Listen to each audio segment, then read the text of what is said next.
Hello everyone, welcome back to Rob's Gaming Table. I'm Rob. I'm Mel. And we're here to play more Chronicles of Drunagor. Welcome to episode 6. Hello. Housekeeping. I've scheduled episode 7. You'll see that in the playlist down in the video description if you're curious to join us live for that one too. I'm assuming it'll be the second half of this one because this one told me when I was setting it up today that it's a sequential chapter for the first time. So that means it's like a connected scenario where you could play it in one session, I think. Steven, thank you for being a member for 30 months. Thank you so much. It says hello from Germany at the moment. Yeah, because usually from Bonnie, Scotland. It's not from Germany. It's usually not from Germany. Yeah. So, like, interesting. That's exciting. What are you doing out of the country, Steven? Traveling for work or fun? Or running from the authorities is what I assume. But hey, whatever you do, don't worry, I won't tell anybody. We'll keep it on the DL. Beth, how's it going? Minion, what's up?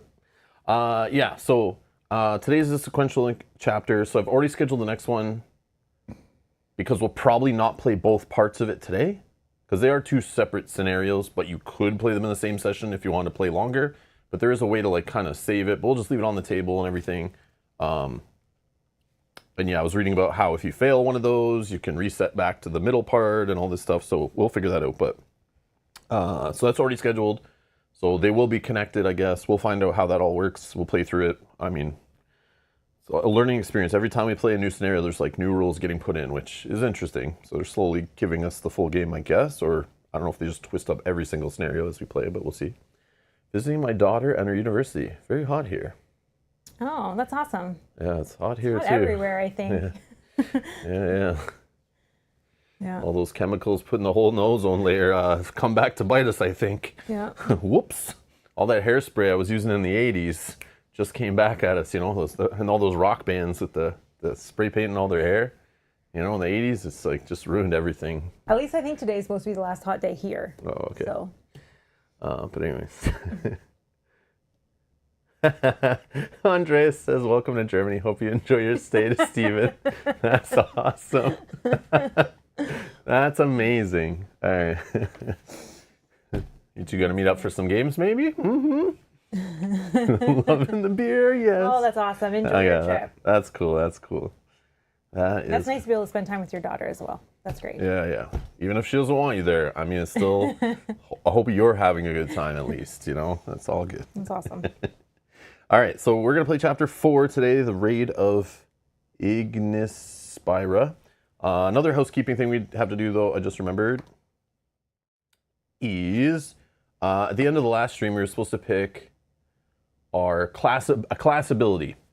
Was the reward for the last scenario. We had so many options, a huge stack. I spent some time today eliminating some. Mel and I went through them. She went through hers, I went through mine that we thought we'd like. So I did go with the Sorcerer. That was, I think, a good call. And I'm kind of doing what I said I was going to do. I'm going to take the you suffer no damage from darkness and then get rid of that blue torch. So I took the other torch that Mel had put in the camp stash, whatever.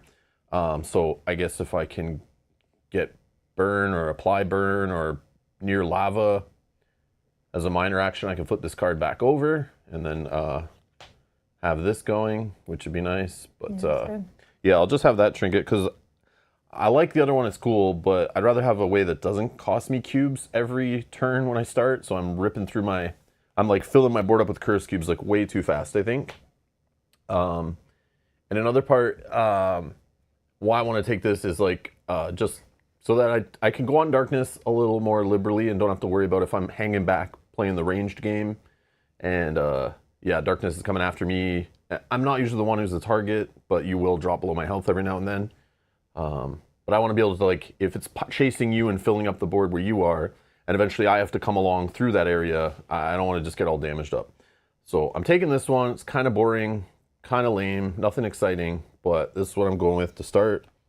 And then Mel chose one. So my other choice, like my other Oh, you were debating, class yeah. that I took. Mel was thinking about doing the cleric, but you could change it later, like you were saying before. But I think I But like she this. likes what's there, but she's not going to take this one to start. Not to start, only because Ooh. right now that would give me darkness, no suffering damage from darkness. Yeah, but what I did. Currently, I have something Oh, that that's already right. does that. That's so I right. think I want to take this one first. Just But for does that hurt you a lot or something, like mine did? It gives me +2 health as well. Oh, okay. +2 health. You take no damage from darkness. All monsters consider you their primary target, weakest, strongest, most tied, and so on. So we'll see. But I have an extra +5 health total because +2 and then my other +2 or +3 from here. So I think I just want to take this first. Just so a +1 to your hit? Yeah, and then I mean the +2 later. That's boring. I know, but I don't want to take a skill that right now is not doing anything when this could potentially do something right now, and then that's my second choice. That's true. Because I don't know that I want to keep this forever, but this card is pretty cool. So we'll see. So that's what I'm taking for now. Okay. Interesting. So we have to remember that I'm the target for all attacks always, no matter my health. Peeking up from your server terminal up in the networking room of my part-time contracting job. Oh. Very nice. Very nice. Get back to work. I mean, thanks for tuning in, Ball Guy Games. So again, this is going to make me the target of everything. All attacks always. So I really need your assistance to knock down the right enemies and... Take no damage from darkness. All monsters consider you the primary target. Oh, wow. Okay. Yeah. So any of those keywords that are like, we're going after the weakest, it's still you. Yeah. Okay. Yeah. And you wanted to keep this over just simply not taking damage from darkness? Yep. I think that it will, as long as we're not overrun, but I think that the way we played the last scenario where... You gotta be careful. I don't know when this is gonna flip this on you, but... Yeah, but then I get rid of it. Okay, sure, but might not see a class ability for a while. I don't know, we'll see. We'll see. We're gonna try and see what happens. But I like the way that the last scenario played out where Rob was able to kind of control the enemies that were a danger to me. Okay. Right? Might not always work that way, though. It may not, but I just want to try. Okay. We'll see. Okay. So we are going, I guess we can read the digital one here. So I've done a little setup already, but we'll read through this as best as I can. Oh yeah. Speaking of reading, not that I need them for this distance, but I will forget to put them on and get in trouble later when I have a headache or something. So let's try to get used to them still. Okay. Thormagar and you walk for almost 10 days. Yeah, I don't need this on right now. Taking a long detour to the land of the Draconians.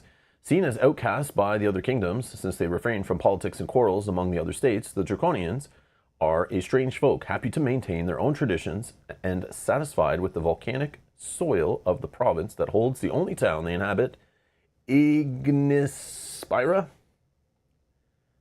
Okay, let's scroll down. You've imagined finding an unbreachable city befitting the children of the dragon's adamant reputation, but the reality is otherwise. The darkness arrived first. The undead king's forces weren't interested only in conquering cities of men. No, his war was brewed, and it seems he would not content himself until all the peoples of Darren were defeated, even all Drunagor perhaps. The night has already fallen when you arrive, and the clangs of battle can be heard from afar, but no despair or horrifying scream reverberates among them, however. The Draconians were too proud to succumb that way. The enemy isn't a fool. He won't attack Valaria, as the High Priest suspected. At least not so soon. He needs to be certain that we won't be able to defend ourselves, and our hope for repelling them is in rediscovering the past we chose to forget. Thormagar explains, justifying his insistence for you to follow his path together. Quickly, we need to reach the Sanctum of the Ancients, the temple where the Draconian sages guard their history. I'm sure that is where the darkness will head. Even though you didn't understand what the scholar wanted to say with all of this talk of rediscovering the past, you couldn't contradict him. He was right in all his assumptions so far. Stubborn as he was, in the end, he seemed to be the only one who understood what was happening. And maybe it was for this that he was so important to the doctrine. Keeping along with him, you throw yourself into a new battle for the fate of another besieged city, a condition that seems to be more and more consistent. More and more constant? Constant. All right, so the regular darkness hunting stuff, I think it's normal. It just says darkness hunting, which means use a darkness hunting card that we flip from A to B. We've been doing that. Standard darkness behavior, single recall action punishment of 1 curse cube. Winning and losing, same stuff, I think, says there. Mm-hmm. And start the adventure, yada, yada. Okay. But we have some new rules. Special mechanic, a precious cargo. During this adventure, Thaumagar will follow you, and you'll need to protect him. So we're on an escort quest. We hate these. Yeah, this should be awesome. Babysitting 101, here we go, in the dungeon. Take his companion card and place an NPC token adjacent to you to represent him. You can find all the details about companions on page 22. At first, the sage is loyal in capital letters. If Thaumagar is defeated, the adventure immediately ends in a failure. Okay, I read about companions today. It told me in the adventure log, it'll tell you which player he'll be following. But then I went to the adventure log guide or whatever right here and read again, and it says it'll follow you. Now, who the hell is you? I don't know. But he's supposed to act after his controller, the one he's following, just like a pet. But I don't know who he's actually following. Maybe we get to choose? If it says you? It didn't say that anywhere in the rules. I read multiple sections about companions, even the summaries at the back. Nowhere it was specific. I didn't look up FAQ or Google online yet, but we'll just have to, as a group, come up with some kind of thing. When does he go? After both of us? Between us? Like, which one is he going to act after? I don't know. But anyways. Special mechanic monster raid. This, I think, is the same mechanics we had before. There are creatures everywhere. They might attack at any time. Take the Shadow Vampire miniatures. The Shadow Vampire Spawn scenario monster card. So that's the same one we had last time. And the monster raid scenario, place it above the initiative track at the top of the initiative track on the far right side, basically, with the A face up. And when it reaches it, you must resolve its effects and flip it over. So that was the whole thing. If there's no monster, don't spawn it. Then you flip it, and it's like, spawn it anyway. And we've got these little losers. Grab 1 or 2. Yeah, whatever. We'll see what happens. Okay. And then there's this special mechanic. Stirring Darkness. Before starting this adventure, you must take 5 runes of each color out of the bag. I did some of this stuff today before stream. So I took out 25 runes. I placed 1 of each color on the initiative track already. And then to the side, I put the other 20 near the board, making 4 different stacks. But one of the stacks I think you use in the initial room setup, which you'll see in a second. So I have 3 stacks of runes off to the side, outside of the bag. 1 of each color in each stack. Yeah. Okay. But if we need to grab more out and make a new stack, like, we'll do that, I guess, if I mess up what the instructions are here. But special mechanic area control. By fighting for control of crucial pathways, the heroes can reclaim the district and gain more time. To do so, they must be adjacent to a pile of runes, so a stack of 5 runes, 1 of each color, that are on the board, and expend 1 AC. So similar to the same way we were getting rid of spawn points before, I think. If they do, take a number of runes of their choice from that pile equal to 6 minus number of heroes, so in our case 4. Return them to the bag and gain focus 1. Okay. Oh, okay. A hero can use this action more than once in a turn, but it counts as a cube action and cannot be taken if there's at least 1 monster adjacent to that pile of ruins. So my understanding here, if we read the next part too, I think it tells us, yeah, this is a sequential chapter, so the camp phase will not take place after the end of this adventure. Therefore, you may prepare yourself and save rune time, trying to be as fast as you can. It's a little weird way to word that, but I think I know what it's trying to say.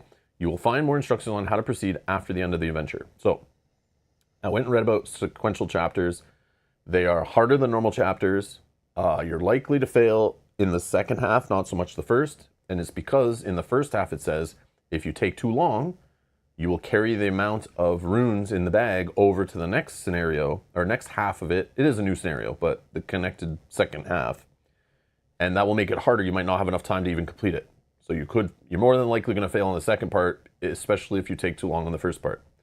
So there is a way to reset it. I saw if you fail to like reset back to the halfway point, and then it even says like to help lower the difficulty because you maybe didn't do as good in the first half, so you don't have to replay both scenarios again. You can take like a couple curse cubes off, do a couple cleanse actions or whatever, remove some tokens from the initiative track to kind of ease it down and pretend like you actually did better in the first part. Because if you just keep replaying that second part over and over again, resetting back to where you were, you're probably still going to struggle because you maybe just took too long in the first part. But it does say they're meant to be harder than normal scenarios, they're more challenging. And they play a little different. It seems like you just got to be moving, like go, go, go. Like maybe ignoring chests, maybe spending a lot of action cubes instead to knock these things away. Maybe doing stuff like telekinesis to like move a monster away and then like get to one of these things and knock them out to put tokens back in the bag. So that's our goal, is to really fill up the bag, get through the scenario. I don't know if there's any other goals throughout it, like kill this specific monster or anything like that to slow us down. I don't know. But to me, it seems like it's just like run through as quick as you can while preparing yourself on the next one by saving rune time, like more runes in the bag, basically. Because it's just a race against what's left in the bag. And what's left in the bag after taking all that out is like 10 tokens or something. It's not a lot. It's like nothing. I don't know. It could be more, it could be less, but it's something like that based on what I was looking at when I was setting it up. And then here is the first thing. And if you look where it's preparing it for us in the right here, I left as much room as I could to the right.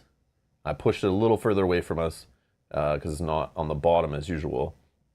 And we have one door there. We're going to have a black miniature. I randomly did this already, so we have a Shadow Knight as our black miniature out of the, I think, 2 we can choose from, or 2 we can randomly get or whatever. The gray miniature, you'll see, I forget which gray one we got. Executioner, I think. Yep. And then our white miniature, if you notice, the gray miniature is a fighter level, so 1 higher than rookie. And because we're playing 2-player, we have a white miniature, which ended up being a Shadow Cultist. Yep. Which is fighter level also. So the enemies are slowly creeping up in difficulty for us as we also level up things and get new skills and stuff. And then it says there, I put 1 pile of ruins. So in the bottom left of E14F there, you see that little 5-color circle. You can see that, yeah, right there. The 5-color circle is a pile of ruins. So a stack of 1 of each color. So again, we can stand beside it, spend an action cube, and remove 4 out of 5 of those tokens and put them back in the bag. And then you could even on the same turn, assuming there's no monster there, spend your second action cube to like get rid of the last one or whatever. Or you can take as many away as you want. Like it's for some reason it lets you take up to like 4 in our case. So for some reason you could just be like, I'm just gonna take 2 off and keep going. Like I don't know why you would do that. I think more the merrier, but maybe not. Maybe there's a balance to it. I don't know why they let you do it that way, but and we're starting here up on B6F. And all the monsters are All the monsters are down by the door, basically, on that tile. And they put 2 chests there, which I think's a trap. So I mean, you could possibly get them along your way. maybe if you're like there with no monsters adjacent, you actually can interact with both of them, and you're not engaged in combat. Yeah. So a couple things. I was rereading some of the rules today to refresh myself. One thing that pointed out, I don't know if I've been doing this wrong, but I assume this is how I was thinking it worked, was range combat. I always thought that engaged in combat status, if you're adjacent to a monster, you are engaged in combat. So I always thought it was, you couldn't, I know you can't interact with doors if you're in that situation. You can't interact with interaction tokens, chests and stuff. But I thought it was, you also couldn't make range attacks. I thought that was literally the wording. But no, I was reading and I was like, wait a second, it's more specific than that. It is, you can't make ranged weapon attacks. So if you're doing a range attack and your weapon, or you're doing even a focus ability that needs a weapon and your weapon is ranged, you can't do that if you're engaged with an enemy. But I was assuming it covered anything that was ranged. So any blue and green cube things that are unlimited range, I was thinking, I can't do any of this if I'm beside a monster. Oh, I see. Not true. It's basically only when you're using a red cube to fire off a weapon, like with the swords on it. But if you had something else that was like a red cube to... you have a good example. So if you were firing off battle focus 1 and cleanse 1, that's not a weapon attack, doesn't have a sword in it. So you could still put a red cube and do that, even if you're engaged in combat. It's like super specific. It has to be a weapon attack with the swords and using a red cube for range. I never really thought about it because I don't really have reason to hit. Yeah, so only this one. So that one. That's the only one I think I have. Yeah, that's pretty much it. And this one I usually do technically melee. these two, because they use weapons, if your weapon was a range, but it's melee, so you don't have to worry about that ever causing a problem. But yeah. But I have that problem. Oh, yeah. Because I have a ranged weapon. So if I use this special strike down here for 3 focus, I can't be engaged in combat to use that either. Even though I'm not using a red cube, it's still a ranged weapon attack because it has the swords. And But so like can you these, not use them I can't do these. Can you not use this on something adjacent? No, right? Because it's a range. Well, this is a reaction. We're not talking about this one. this one. Yeah. No, you can't. Could I use it on what? Sorry. On something that was adjacent to you, but no, you can't. No. Okay, Stacey. Because then I would be engaged in combat, and it's a ranged red weapon attack because it has the swords. Yeah, so you want them away from you. I want them next to me. Yeah. So that's something that I never thought about before. I may have just sat there and been like, oh, I'm near an enemy. I'm not going to use my, blue or something attacks because those are range, I thought. And they're attacking an enemy. No, it's like weapon attacks, ranged weapon attacks. But it does work against enemies in general who use range. So like this enemy here, he's ranged weapon attack technically. So if you're adjacent to him somehow, you pinched him that he couldn't move away from you to get not engaged in combat, he would not attack at all. So if you find ways to like mess with them like that, to like, I don't know, I guess knockdowns. Yeah. Knockdowns so they can't move. And then you stand beside them. And even if you're beside this guy, and we probably messed this up before, we probably went to these range guys and just let them smash you when they're like right beside you. But I think we always move them away from you. I think we always did. But what if they're knocked down? Yeah. We got to remember now, if they're knocked down, you might be able to run at them. They can't hit you back because they're engaged in combat. At least the ranged ones. Yeah. Well, we might not have had ranged ones in the situations I'm thinking, but Yeah. There's the only range one we have right now. yeah. So this enemy cannot hit anyone if he's adjacent, which I knew was like kind of a thing, but I always thought they move. I'm like, when would that ever come up? But now that we've been using knockdown, it's like that could be a real thing. I always thought if we were playing with like 5 players, then it'd be fun to like just like back them in a corner so there's like nowhere they can't move through you, So you got like 3 bullies just like cornering a ranged enemy and like, yeah, what are you gonna do now, punk? And you can't do anything. Yeah, and they're just like, I can't. I feel like Don't hurt me. I feel like with the movement in this game though, there's always somewhere they can go. Yeah, and again, we're only And 2 they get so players, far. so they can squeeze between us and Yeah. stuff like that if we're just adjacent to them diagonally. Okay, so Thurmagor. Every time you say that, it makes me want to laugh when you're reading the story. I don't know, it's the way you say it or something. I don't know. As I say it like Because you read the whole they sentence took our and then, yeah, gerbs. and then you change your voice to that. They took our gerbs. It's so funny They took to our me. gerbs. Thurmagor.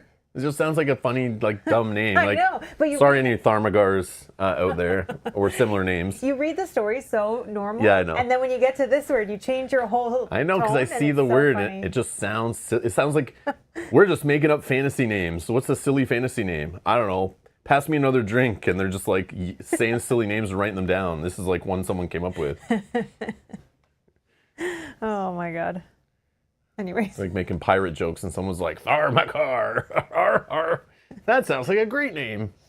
So anyways, we have a loyal master alchemist, Tharmagar, who has 5 sturdiness. This is our first companion we're ever seeing. So if you're watching this now or later, and you think we know what we're talking about, or we say something wrong, feel free to question us.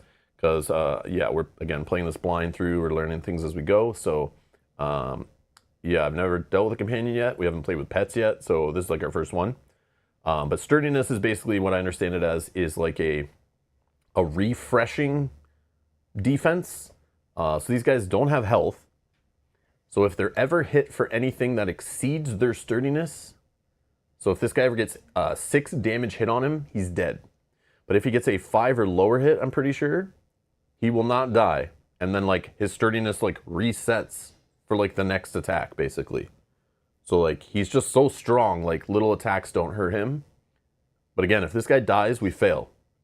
And then when we control him, he moves for 4, attacks for 3, and has the ability Trick or Treat, which I will bring up here. He's ranged as well.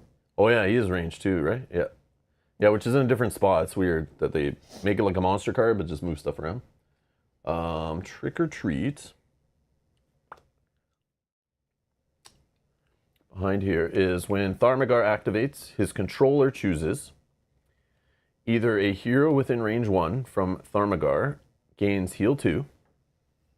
So range 1, just within 1 blue square away. Okay. 1 blue collection of squares. You can heal 2, or a monster within range 1 from him suffers at Tharmagar's controller's choice, bleed 2, burn 2, or poison 2. So that can get around like whatever they're not immune to. You're just like, I want that one. Yeah. Or the heal if we need. Yeah. So keep this in mind. Okay. When he activates. And did anyone answer it in chat if like when he should, who's controlling him exactly? No, somebody just said though, this is improved in wave 2. Oh, okay. Companions, They have their own designated spots. Oh, this guy doesn't have any symbols on him, right? So I thought they would have a symbol where to go. Hey, Derek, how's it going?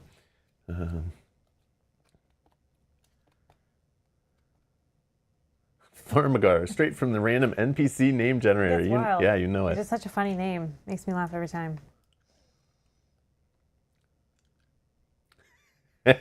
Oh, okay, minion. You hear this? No, I was reading Kanji's like probably much better comment, but let me continue down. Minion does say though, Rob, isn't your role called the controller? I'd say you should make we should make you the one that controls him thematically. That my dungeon role, yes, is controller. Sure. So he'll go after me then, or is it right before me? Now I forget. I said after. Is it after for sure? I thought you said after, but well, only one way to check by going to the reference at the back, because I remember there was mentions of companions in here. You can apply prevent reactions that are not self on Tharmagar to this help I know. him survive. Yes, I was going to mention that. Shield tokens to him. Yes, exactly. I was reading all that today, Andreas, trying to figure out like how are we going to keep this guy alive if an enemy gets on darkness. I'm like, we're screwed. I think all my shields are self. Yeah, I know. That's the thing. I was like, I didn't come down to look at our abilities, but I was like, can we even prevent not self? Like our armor obviously is self. I don't think I have any prevents. No, I do not. Yeah, this might be bad. Yeah, I was thinking. I do have prevents though, that are not self. Oh, then I just you're don't have good. Shields that are not like. Yeah, you could do it. Yeah, I could use my prevent 3 on him. This is self. Yeah, that's this one too. Oh, that's retaliate. Prevent no, 2 no, retaliate. you could do the prevent part, but you can't do retaliate. Right. Retaliate only works on you. Right. I have retaliate 3 on the. Yeah, I can do some prevents. 1 prevent on him if needed. And your shield stuff is. It's all for myself. Okay. It was. This is self. Yeah, I only have 2. This one gives me shield 2, and that's self, and this one self. This one is shield 1. Okay. So, but we have I have a prevent, at least 1 prevent 3 that can help. So we'll see. But again, maybe because of this box that I have, then they'll always be attacking me. I just did a quick glance, and none of them are. Technically, there is. I know when we were looking at dungeon rolls, minion, I did see there was stuff where you could like more of these prevents and like or I think there was a shield one maybe. Oh, maybe. But yeah, I don't know about switching it up or we just play it careful like. Well, again, because of this box, they're all gonna always target me. So if I'm just kind of like more. Oh yeah, of him, that's the other thing. Yeah, companions are where pets are on the priority level for enemies. But if an enemy has like cleave or strike 2 or multi-attack, no, not multi-attack. What's the other one? Cleave. There's one.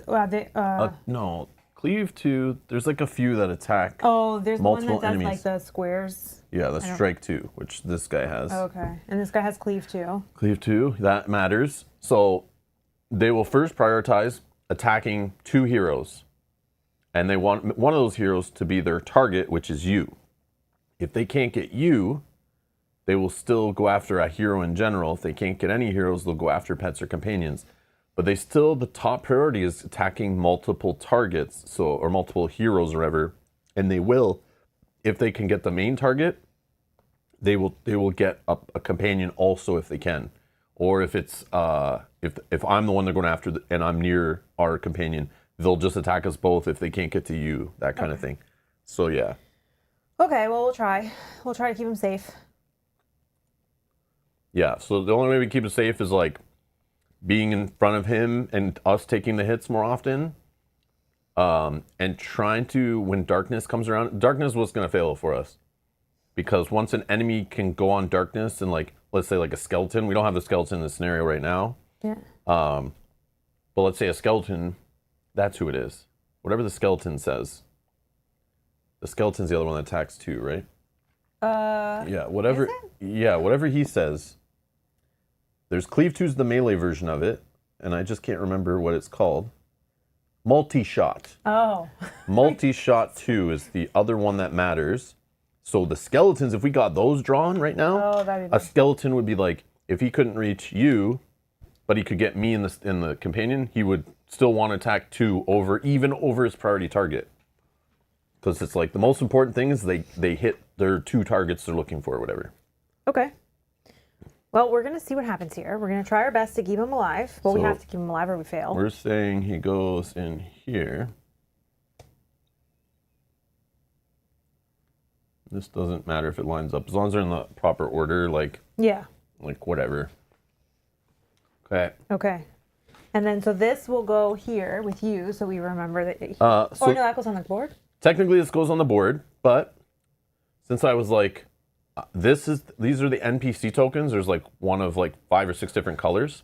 Like this is what we're supposed to play with as an NPC in the core box. I'm assuming there was a add-on full of minis for all the companions in the game, but there are like a ton of companions in the game. Oh, poor Okay, there's like a lot of companions in the game, so I can see why they didn't put a bunch of miniatures in the base box.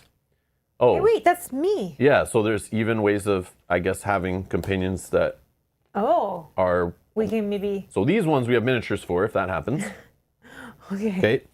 But this one we didn't. And then I was like, which one of the 500 boxes we have around our house that are full of fantasy miniatures could I steal one from so we don't have to play with that? And then I looked over and Iridia was like the closest one that we just played. And I was like, oh, the best part is I knew the miniature thing was on the top. This little box of like our player ones with the heads, and I was like, okay, I'll just grab whichever one looks like Tharmagar and slap a face on him. Oh yeah, I guess. So he has a staff, so I just grabbed the guy holding the staff, and there's Tharmagar, okay? Okay. So we're gonna use this guy as our Tharmagar in this scenario, but I don't know if these will always work that way, but I was gonna go find the Dungeons and Dragons game, one of those board games, like and try to see the minis, but I remembered, oh crap, each one comes with a whole bunch, so it's like trying to find which hero looks like this, and like I don't want to open a bunch of boxes. And it's got a staff and everything. No, that's good. So we're doing that for now. We're just going to grab Iridium minis and throw them on the board. I thought it was in the box. Because they're not getting used for anything else, that's for sure. I painted it so long ago, and I thought it was in the box. I'm like, why did I paint his hair blue if he's got gray hair? Yeah. There was no gray-haired head I could pop on this guy. Okay. That's okay. Unfortunately. Still works. So we get to pick where we go up there, eh? Yeah, so it was... It's like the back row, and then... I forget. I think on the darkness. Yeah. Yeah, so it's here to here. Okie dokie. So we don't need this token. You can put it back. It goes right here with those colors at the back. You may need it in the future if you have like multiple, or it pops one out in the middle and I didn't find some minis ahead of time. But I tried to prepare today a little bit better by reading through the whole setup. And I think there was more to read because it did say read page 22. Oh, okay. About companions. Oh yeah. So I think I got it all set up correctly, but on the other side, yeah, there's more of the FAQ stuff like last time. So I think Monster Raid's the same we read last time about the, the Monster Raid card and how the spawning and stuff works. Yep. But then there's one for companions. Yeah, this is page 22. It said to read. In addition to pets, the heroes may also encounter valuable allies during their journey, called companions, endowed with special abilities. They use pet-like mechanics for their turns and activations. Despite the similarities, companions have their own mechanics as well. Companions do not have health. Instead, they have a value called sturdiness. In short, companions are only defeated if they take damage that exceeds this value all at once. Companions are seen as pets in the eyes of monsters. They will be targeted as their last priority only when the monster cannot attack a hero in their place. If a monster could attack either a pet or a companion, the party leader chooses which one of them will be targeted. Companions can hold shield tokens and receive prevent effects. So just like we were told in chat, companions are activated after the turn of the hero they are following, and their turn consists of a move action and an attack action in that order in the same way as a monster. Companions are discharged during the camp phase, which of course we're skipping the camp phase, so this guy is probably carrying him through to the next scenario too, which makes sense. Okay. So that's that. I think that's all we need. All right. So yeah. If possible, I'd like to start here. Okay. Is that okay or no? Yeah, sure, whatever. Just because I can possibly get to enemies that way. Okay. Good. Okay. Oh, I'm first. Alrighty. 1, 2, 3.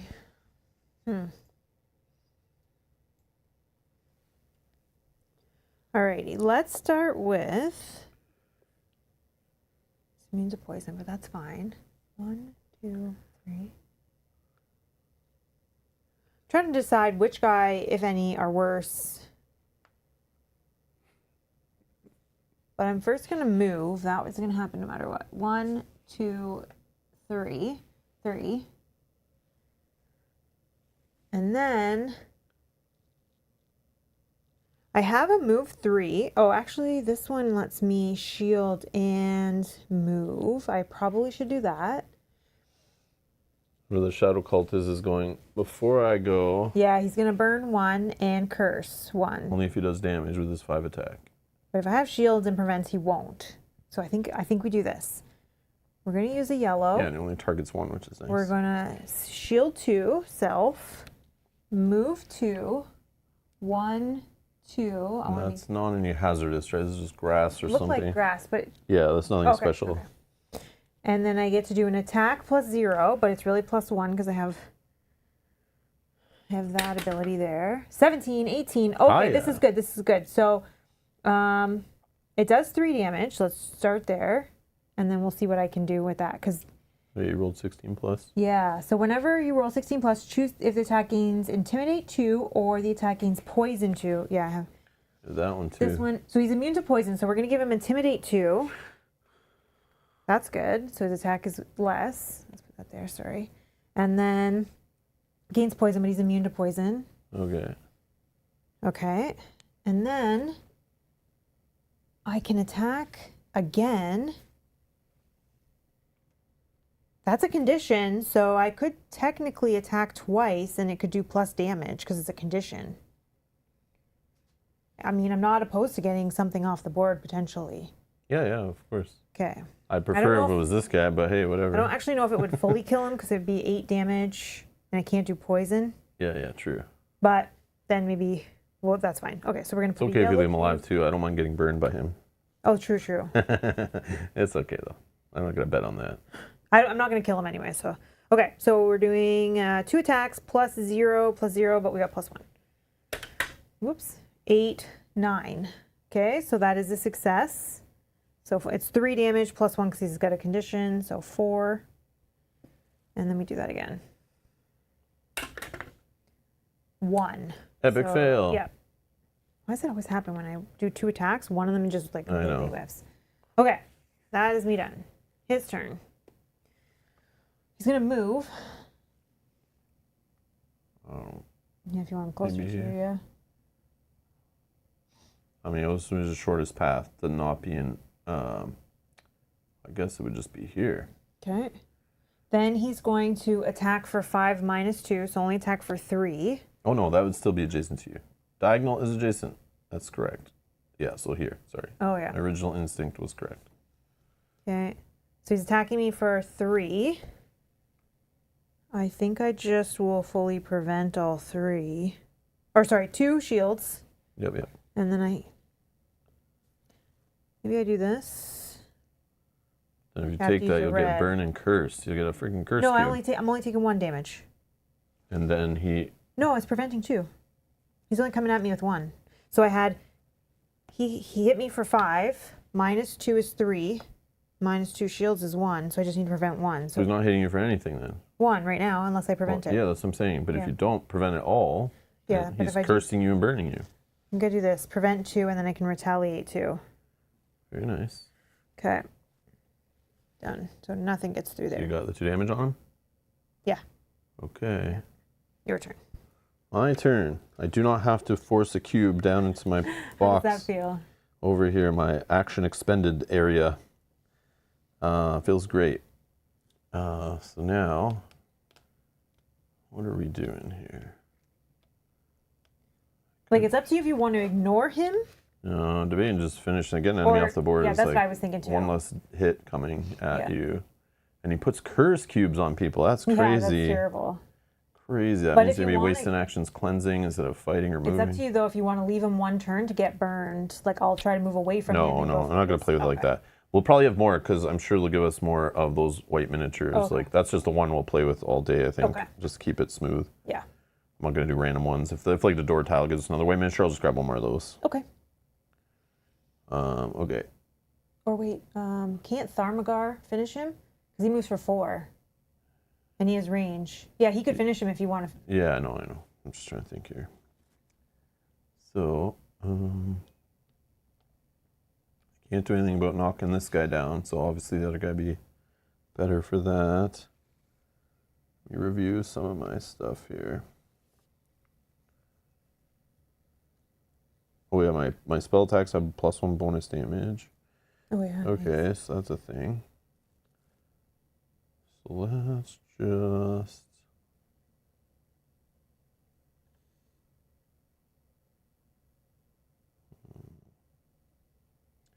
Might as well move first. 1, 2...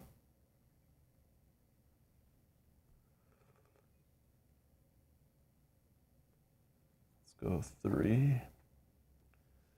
I'll attack this guy. Not attack. Like, yeah, I guess it's an attack. We'll just use a blue cube. And I'll deal him 4 damage and give him a knockdown token. Oh, super. That's very good. Thank you. And then... I can move for 4. 1. Mm-hmm. You can hit from there though, because it got range. Oh yeah. Okay.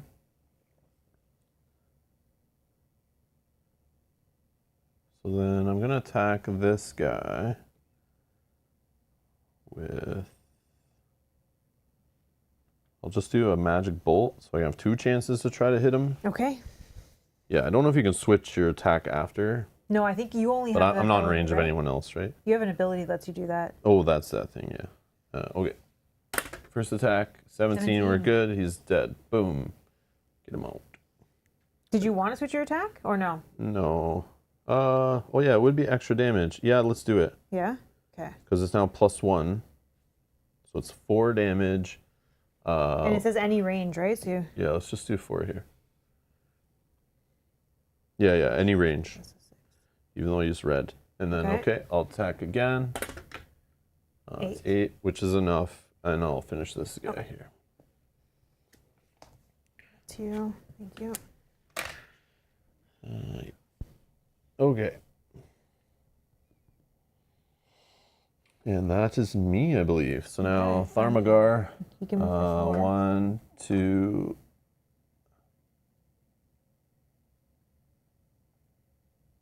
I don't think it'll matter because that guy's knocked down, so he shouldn't be able to get to you and cleave No. you and him. So 1, 2, 3, 4. And then he hits. Just worry about the strike 2 from this guy. Could be a thing. But that guy should only be hitting for 4.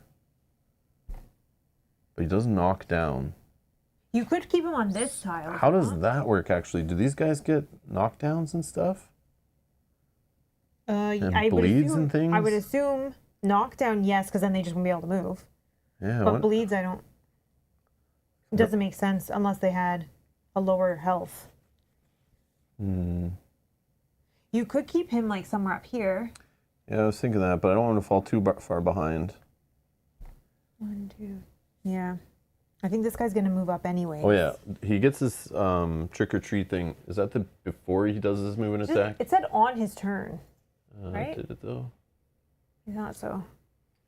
Do I have it on here?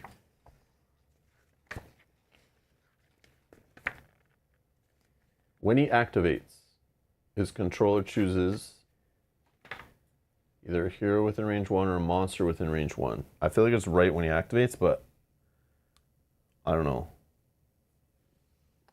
When he activates.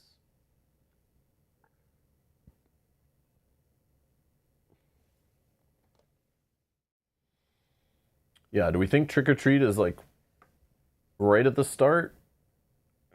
Like, or can he move and then trigger this? Yeah, when he activates. Because it does say like during his activation. It's like when he activates. Is that a specific timing of like right at the start of his turn? Is there FAQ on him? I don't know. Okay. Doesn't matter. I don't know. Find Tharmagar. Nope. Oh, okay.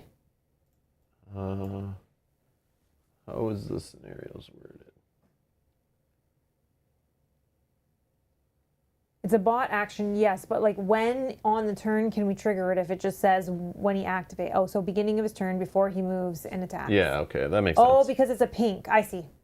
Oh, Yeah, okay, yeah. okay. I see. That's a good way to think of. Oh, it is pink, right? Yeah, like, on his like card. the shields. Yeah. That would make. I didn't even think about the color of the font on his card. Yeah. Yeah. Okay, so That he makes wasn't able sense. to do Yeah, that yeah. this turn. That's fine. Yeah, I forgot he had a pink. Yeah. Yeah, just like these guys. Shield Yeah. one. Okay. Makes sense.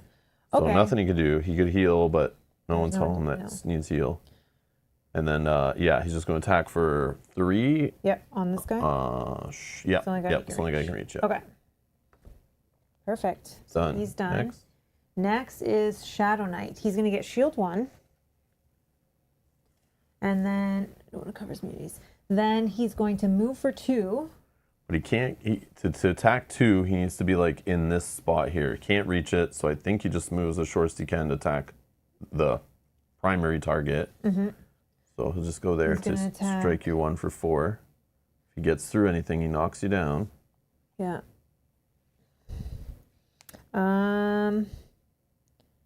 I guess I could just prevent 2 and then move before he knocks me down. Let's do with this one. So we'll prevent 2 of the 4, taking 2, but I can move 2. I Where do you probably wanna be? want to worry about this guy, right? And keep moving this way. Yeah, sure. So I could go 1, 2. Okay, and then he'll knock me down there. That's fine. Okay, and I take Just my... put that here. Oh, yeah, sorry. I think that's where they go. Yeah, I don't no, remember I if- was just doing that for the enemies, and I don't know why I did that. That's okay. Sorry. I don't know if it's how it works. I don't No, remember. You're right. Too many Okay. games. Too many He's games. done. Now the monster raid card is where this is. If there's at least one monster. On the board, this card has no effect, and you just flip it over. Okay. So Okay. next turn. Next time it will manifest a rune. Oh, interesting. So it's going to have you pull a rune token out, put it on here, and this is the only spawn point right now. I'm assuming that's what that is. I think the manifests go back in. Oh, yeah, that's right. Yeah. That's right, Oh, that's right. Yeah. That's where we were messing up before trying to figure it out. Okay, so that's been done. Okay, our executioner, he is just going to stand up and then nobody's No one's home. so he's done. Okay, we're going to draw a rune from the bag. Uh-oh, darkness. Yeah, this is where, oh yeah, there is not very many in here. Hello, darkness, my old friend. Need a line. Think Need a line. it's not Oh, there. it's probably under here? Yeah. So it can't actually hit me. Do we want it to go across the chests? Whatever you want, man.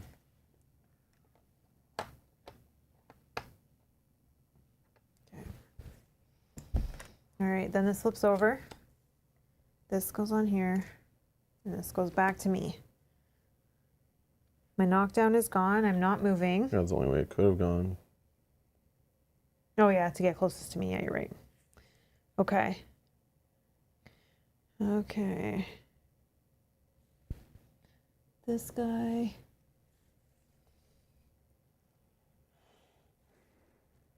This guy can be bled, so Yeah, and poisoned, right? yeah. Yeah, So I remember let's we do- poisoned them before was like the big play. Attack +2, so +3 with bleed 2. And you have not to be adjacent to the door if we're going to open that too. You know. Or not adjacent to this either. 11, 14. Okay. That is 3 damage. And bleed 2. Oh, he had a shield, sorry. So he blocked 1. Blocked 1. I guess bleed 2. Okay. And then Can I go stealth adjacent to an enemy? Or do I have to be not adjacent to an enemy before I can stealth? I don't myself? remember. I don't do stealth. I know. Like, you know, in some games, like, you can't I go know. stealth if somebody's adjacent to you. I know. That's why we shouldn't play more than like one fantasy dungeon crawler per year, so we don't get confused of poisons in all the games and stealths in all the games and adjacencies and ranges and all the different rules of using the same word but all act completely different. No, it doesn't say. Okay. Character can end It doesn't say you itself. can't be engaged in combat. No. Where is it on your thing? Show me how you're doing it. With this one, I can. Oh yeah, you're fine. You're fine. Yeah, I just wanted to make sure that I could do it when. Okay, so then let's do a self shield 1 and stealth. Just so that. But is that bad actually? Will then he then go for you? Yeah. No, I don't want to do that. Then we don't want to do that. So Yeah, because I can't. I could just. Oh, I can stun him, right? I can't knock him down. I can't push him. I can't telekinesis, but I can knock him down. I'm pretty sure, or not knock him down. Yeah, I can. Or does knock him down No, say you can't knock him down because he's big. stun him though? Can I stun You him? can stun him, yeah. Can you stun a large? That's just. I have it right here, actually. Oh, okay. At the beginning of yeah, it doesn't say. I think it's good, but I'm going to read the large miniatures again because I need like a reference card for large miniatures because I can never remember all the things. Yeah. I think I might actually open the. Oh wait, actually. Oh, it is immune. What the hell? Self-focused and cleanse. Oh, okay. Large monster. This is considered large, even if its base is small size. The large monster is immune to knockdown, push, stun, and telekinesis. Okay. So it is immune to stun. Bastards. Can't attack with that. I don't want to do that, so. Can you just poison sky or anything? Not just without a green cube. Actually, I wouldn't be able to do that either. I can. 3 up to 2 adjacent enemies, poison 1. I gotta wait. Why? Because I don't have a green cube and I can't move. Oh, blue you have. Or Yeah. retaliate or self shield 1 is still. Yeah. Or I could heal with a blue cube. But, I mean, heal 2 is not bad. I could use 2 health. Yeah, if you're gonna get Yeah. smacked some more, All right, we'll heal 2. Back to full. and then do These your all recover come thing. back, and then my turn is done. I'll pick where this is going to go, but I'll put that to you while I decide this one. Okay. So then Probably this, actually. I will.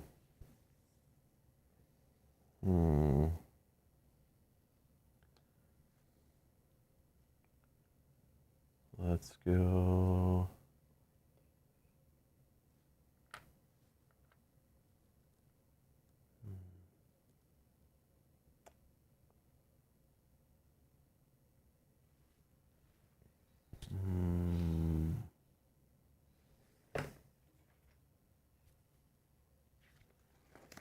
Yeah, the problem is this guy's gonna want to go on darkness too, because he can, and crush the chest and knock you out of the way. And how do I kill this guy? I need to get him down to 7 more off of him.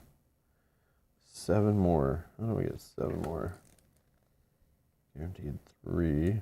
Oh, can we can choose who our friend goes for, It right? could be 4. Yeah.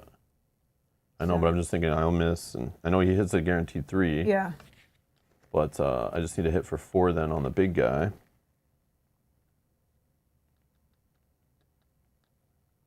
Okay. So we're going to risk it. I'm going to do 2 damage to this guy. And knock down again, please. Mm-hmm.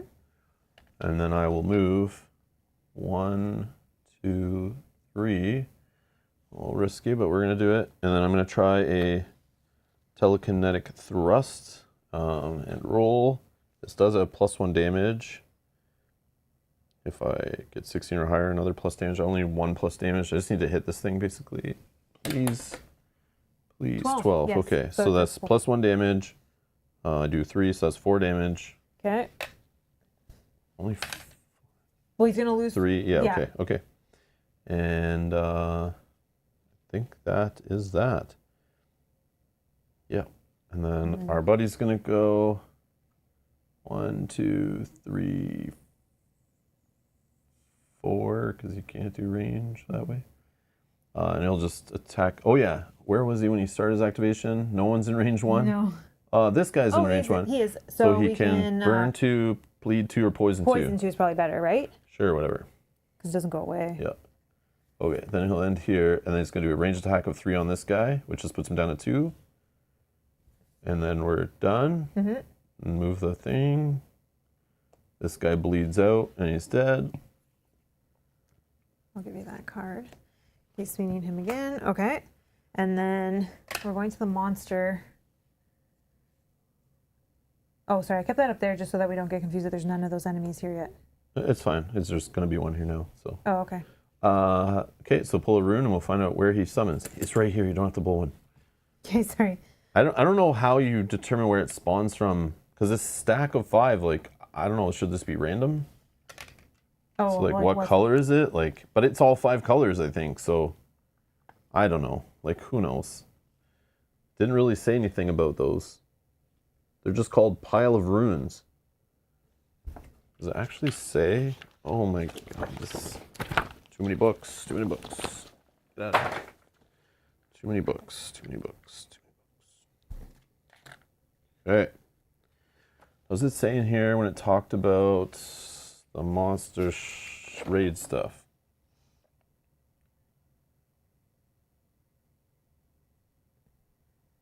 Just says spawns in a square adjacent to their spawn point or as close as possible.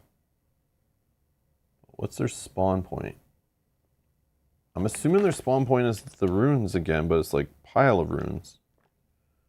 I think it's just a way to make sure one always spawns, right? Yeah. But it doesn't say that in here when it's talking about pile of runes. Yeah. Like there's a lot of assumptions made in these rule books here, man. A lot of assumptions. Okay, he spawned there. He has 8 health. Flipping that. Okay. Going to this guy. He's going to lose poison 2. Knock down.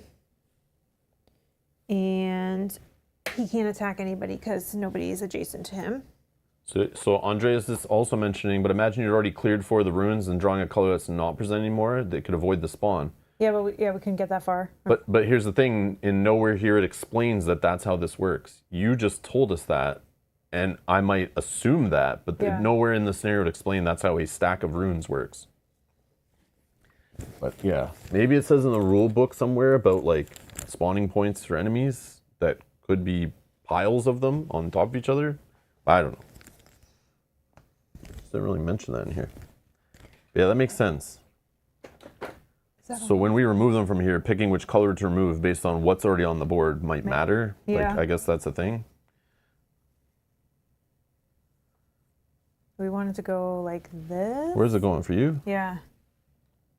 Yeah, it only cares about you. It doesn't have to hit me. It doesn't have to go near us at all. Okay. But if you're trying to go adjacent to this thing, like putting it near that might be bad. Well, I'm immune to the darkness. Yeah, so am I, but... This one's coming for you. Oh, wait. Is that the right? Oh, yeah. They're both the same long ones. Yeah. That one you can just put like this.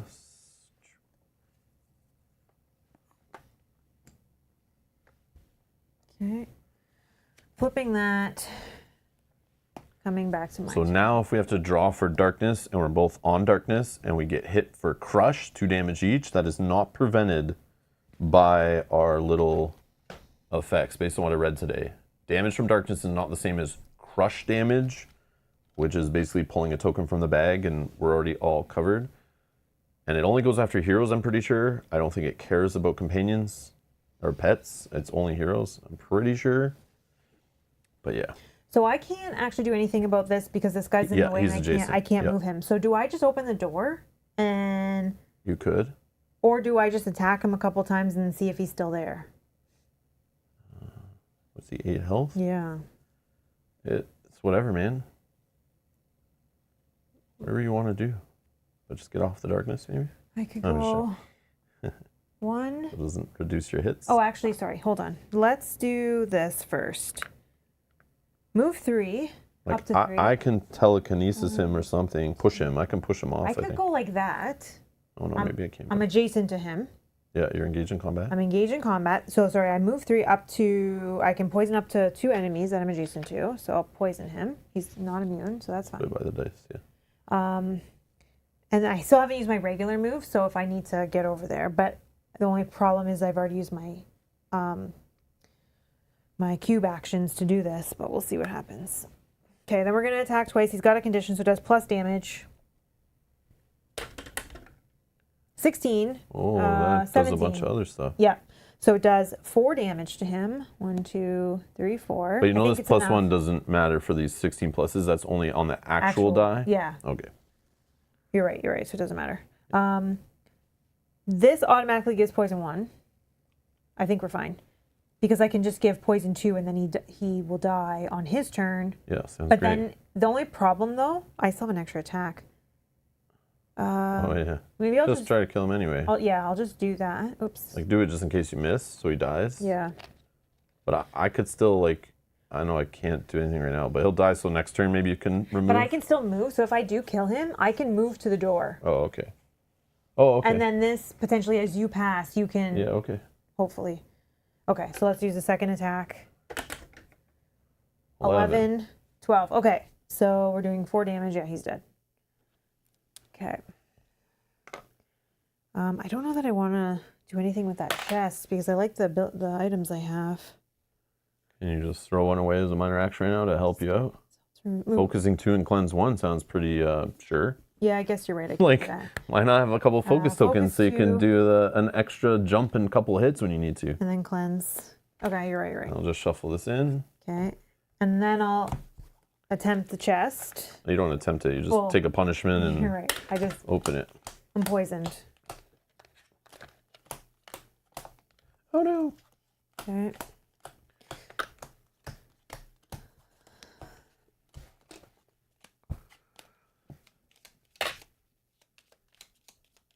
Oh, little cards, big hands, not a thing I like to do. There. Okay, this one. Scrollable. Oh my god, I get this one every. Yeah, it's it's uncommon. I thought it was a common. We keep seeing it.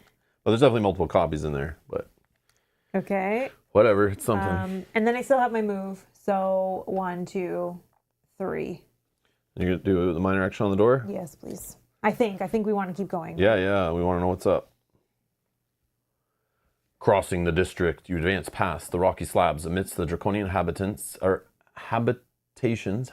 and once again you find new bodies, although there are many signs of struggle. It takes you only a few steps along the lane to draw the attention of the creatures of darkness to yourself, all but one. That mindless creature cannot be bothered, because it already has other prey in its sight. A wounded human warrior who does not fear what awaits for him. Okay. So he's like about to eat him or something.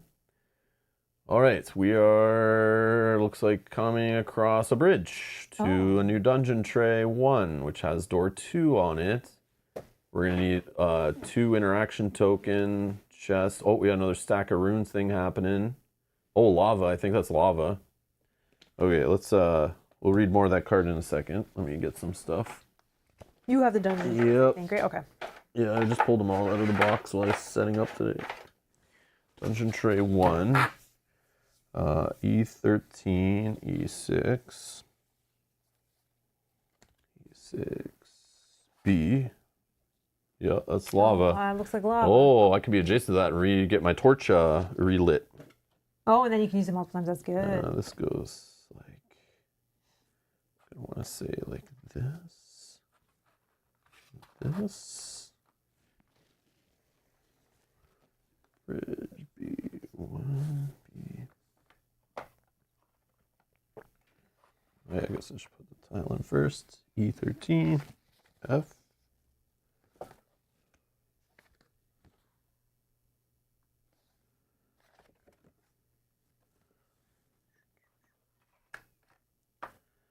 Okay.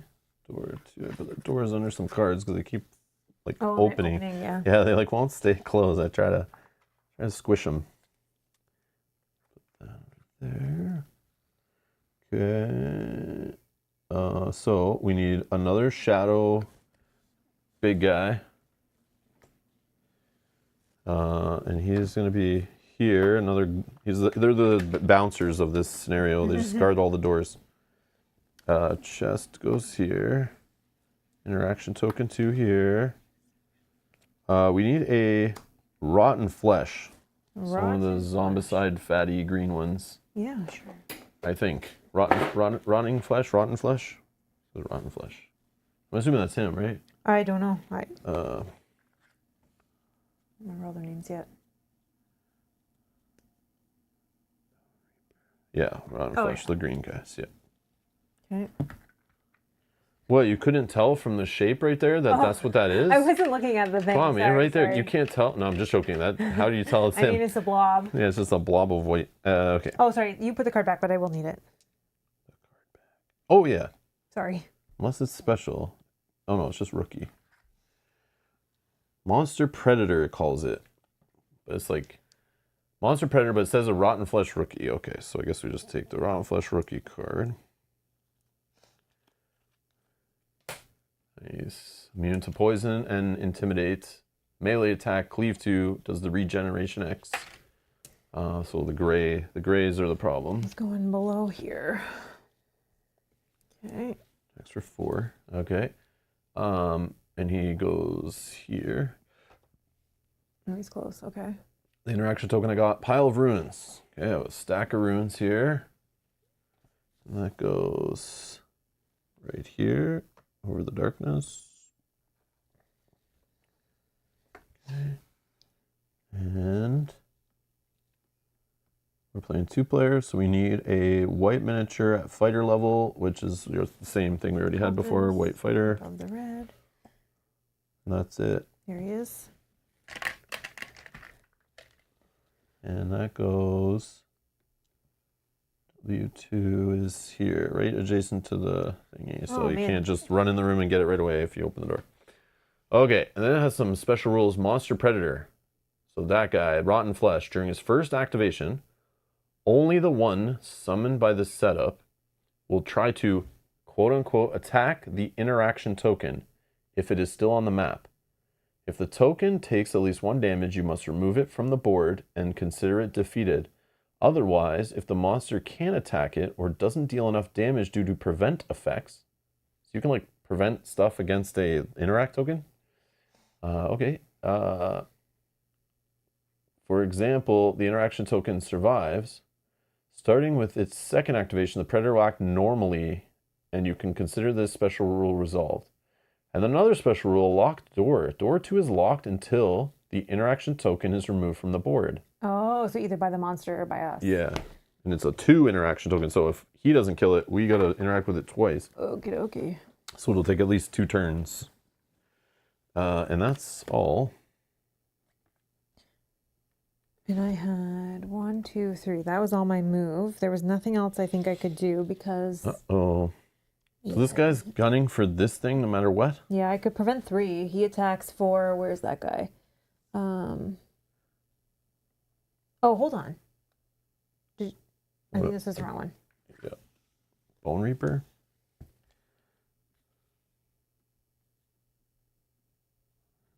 Fighter. Oh, here we go. Yeah, I definitely took out the wrong guy. That's After we just talked about that. I even put him on screen and read the whole thing, but I didn't really look at the art. Okay, so the immunity is to stun, 12 health. Attacks for only 3, but it attacks twice. So you have to have 2 prevents. I don't think I can do 2 prevents. Yeah, so this guy's just going to kill the interact token. The wounded warrior on the ground, I'm assuming, is what it is based on the story here. Yeah, unless you have a way to just knock him down. This goes below the red. Okay. Oh, yeah, because I'm going now, right? Or after this guy. This guy's going to go first. The shadow cultist. He can move for 3, but he has range. So he just needs to go here. Okay, and then he's attacking for 5. Well, that's super. He's attacking for 5. Let's... Gonna burn and curse me, eh? Oh, I can't block all 5. So let's use this to prevent 2 and retaliate. So I only take 3. He takes 2. It's range, so I can do that from here. And I take burn 1 and curse 1. Okay. Sucks. Your turn.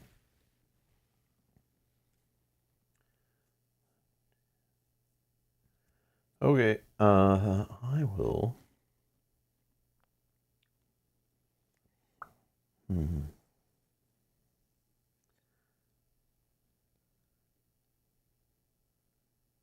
Yeah, I guess I could just do. How much move does this guy have? 3?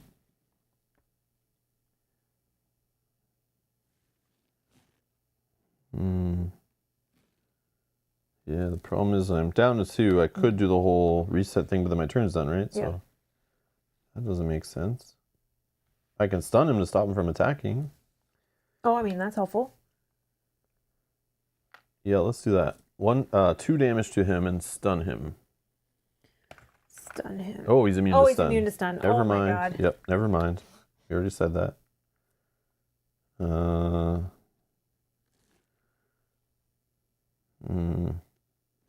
And push won't help because it just gets him closer to the token, I think, because it has to be away from me. Because I don't think I can push him 1, 2. Yeah, he doesn't get to the lava even, so it's like kind of a waste. I mean, if you can't do it, you can't do it. We'll worry about the other guys. Yeah, that sucks though. I know. But if I had this uncovered or this uncovered, I'd be good. But I can't use 2 cubes and then get it all back. So I think I'll just 1, 2, 3 action cube. 1, 2 action cube. Get rid of 4 of these. What's most likely to come out, a gray or a red? So let's just leave it gray, I guess. 4 tokens back in the bag. Oh, sorry. That's my turn done. This guy, activation, he could poison bleed, whatever, but it doesn't matter because I'm just going to have him. Oh, should I move him up? If I poison him, it's not enough. This guy moves for 4. 3, 4. Can this guy get away? I think he can come like this way, right? Yeah, but the problem is if he poison would. But as long as he doesn't attack. Yeah, as long as I get away from him. So, yeah. 1. Well, this guy doesn't take. No. 1, 2. This guy does what again? Burn and cleanse. He's going after you. 1, 2, 3. Yeah, that's a problem. Like 1, 2, 3, 4.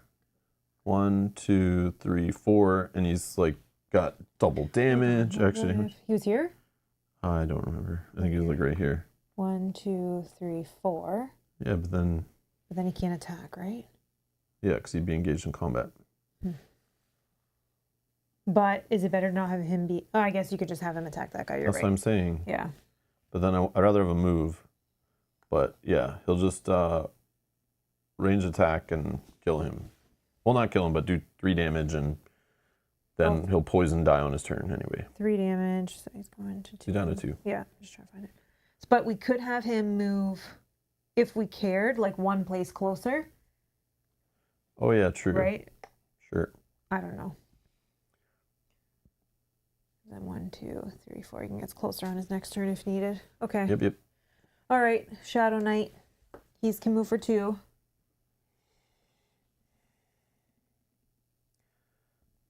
One.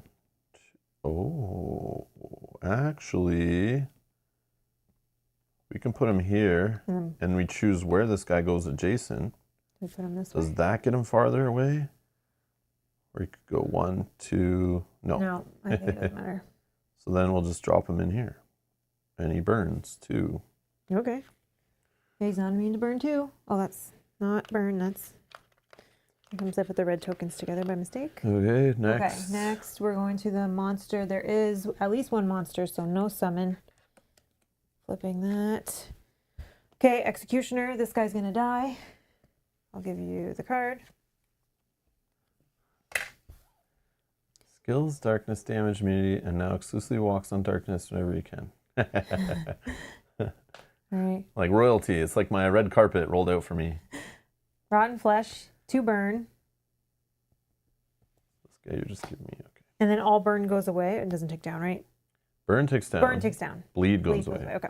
And then he can move to the token. Yeah. So it'll just 1, 2. And then he attacks it. Attacks it, it's gone. Yeah. So no interaction with whatever that was. All right. Drawing a rune. Hopefully that doesn't cause us, I guess it wouldn't fail us, but it might punish us later. Or maybe we just lost out on some help. Yeah, I guess I probably should have opened the door first to see what was going to happen there. Or open the door as like your first action of a next turn so you could like do stuff still, but whatever. We're supposed to race, so what are you trying to do? It's going after you? Yeah. So we know this will fit like so. Oops. You were here? Yeah. Okay. Alrighty. This flips over. So we could also have it like, Oh yeah, farther away from enemies is better. yeah. Okay, and I'm immune to darkness. Okay, back to me. I take a burn. That's gone. I take 2 poison. And this guy close enough to heal me. Alrighty, what am I doing? What am I doing? There's way too many enemies.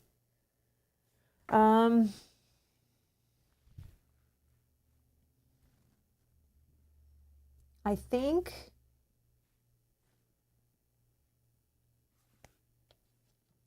we do this. Shield 2. Move. Did you take your poison? Yeah. Oh wow. Gotta cleanse that away at some point. I know, I'm thinking about, I might do this. Because I'm too far from our friend. Yeah, and you can't get in there unless you go through lava. But I think I just debating where I move to. Because I can attack. I could go here, potentially. 1, 2.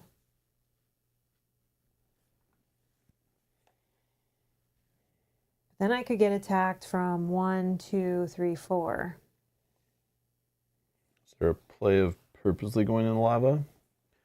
So you go in, and if anyone want to get you, they have to hurt themselves, which they will, because you'll be their primary target. Well, I can still move into the lava myself on my turn. Okay. So I probably should attack something without having the disadvantage of being below. And then you're right, then move into the lava. I don't know, because you want to get around them, and like, Yeah. if you're just avoiding 2 damage, like the whole point of this scenario is to stop us from going quickly. Yeah. So if you don't make choices of skipping chests or like burning yourself, like that's like, it's what's going to fail us on the next half.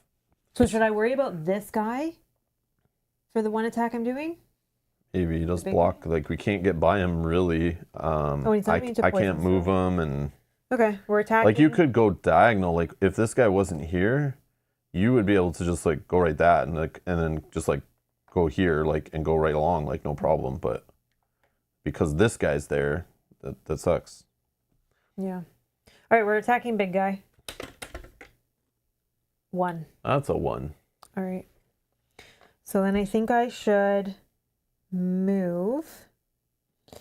And I go 1, 2. 2 burn you take. I remember only once per turn, so you can like go do whatever the heck you want now. 3. I don't want them to be attacking me from above. I want them to have to come. This guy will attack me from above because he's ranged. That's fine. This is a smart play. So this guy will strike you from there because you can just hit there, no problem. He'll never go in your space with you. So is this even worth? Well, he's not going to move. This guy is what, range? Yeah. Oh, so he doesn't need to even move. Yeah, it's only this guy that'll come in, and I don't know if So then you don't is care worth it. then, but you're going to be just sitting on that bridge for a long time until you kill this guy Oops, probably. What am I doing? Removing this for now. I mean, I can knock this guy away, but Oh yeah, that'll make him. Yeah, that's probably the way. Yeah. Well, I could. If I don't worry about healing the poison, I could attack again. Oh, your call. You do whatever, man.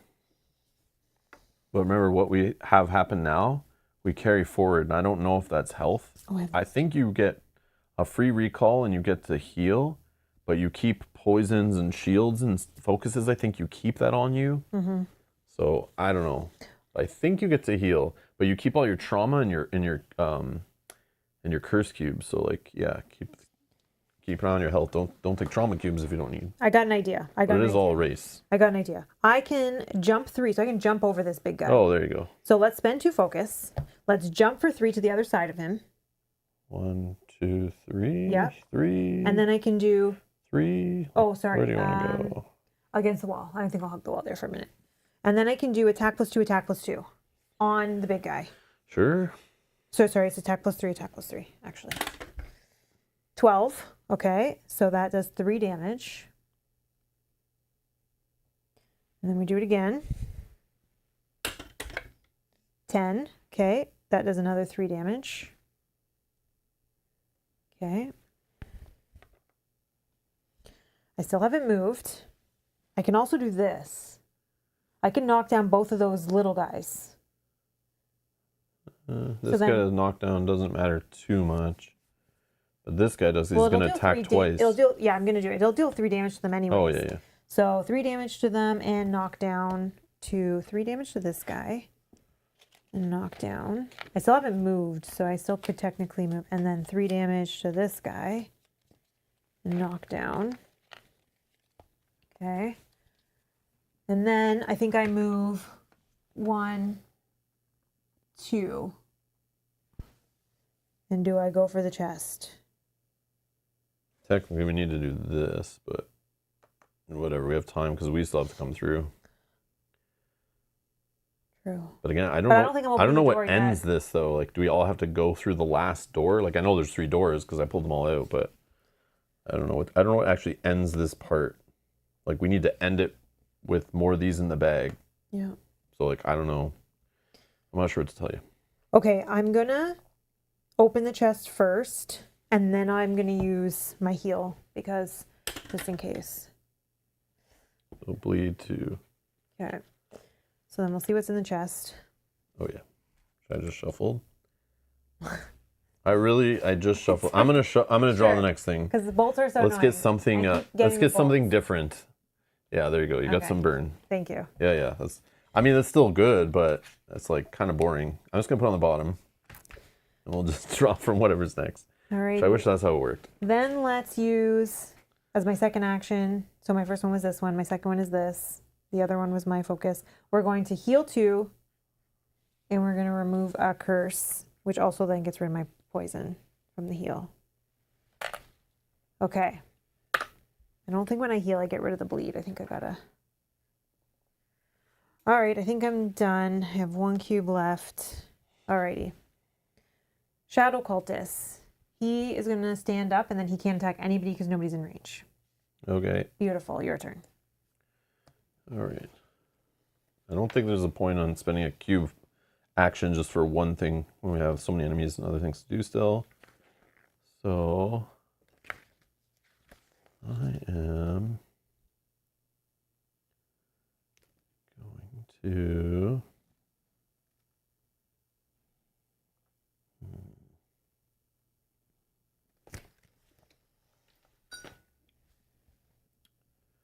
problem is this dude, we can't leave him like that. Oh, I didn't recall. Oh, I just realized. Doesn't matter that Andres much. is also saying that I don't think we're supposed to be shuffling the discarded chest cards back into the deck. Somebody told us that on a previous But stream. I don't here. remember. I can look it up while you do your Yeah, turn, we were just. but- Somebody told us that, I think, on stream, and we just kind of always done it that way.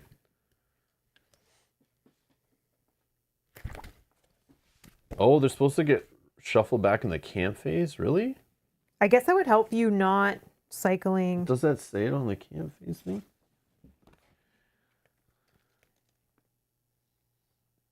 I don't know. I don't see any instructions on here talking about shuffling dex, I don't think. Yeah, I don't think it says that. But I don't know.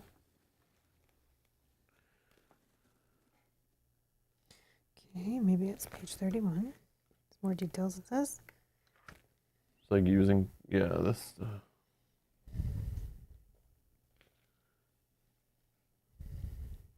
Yeah, someone told us to shuffle them back in. And it makes sense if they're like common and rare and stuff like that, but. This just talks about like actually opening the chest, searching a chest, but doesn't actually talk about using it. I probably got to look at like. Look at like consumables or using items or something. Yeah, I can look it up while you try. Yeah, okay. Yeah, because it does make a difference. Minor actions.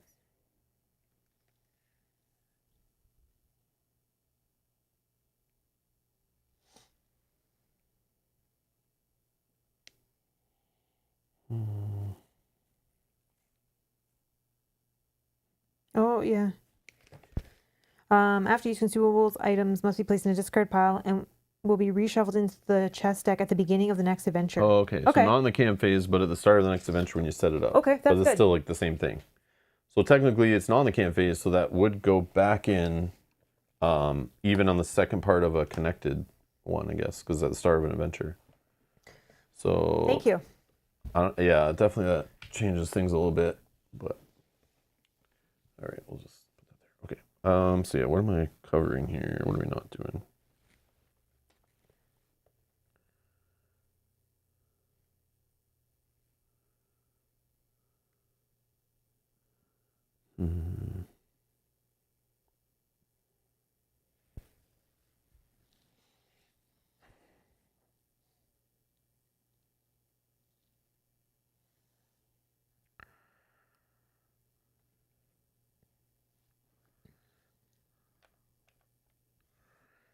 Cover of focus and cleanse, I guess.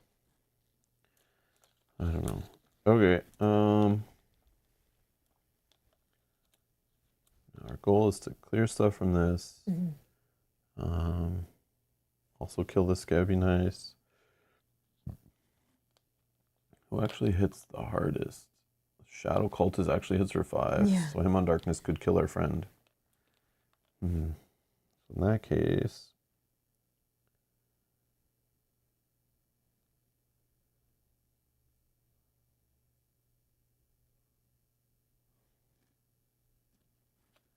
He's got 6. The Shadow Cult is 7. Yep. 7.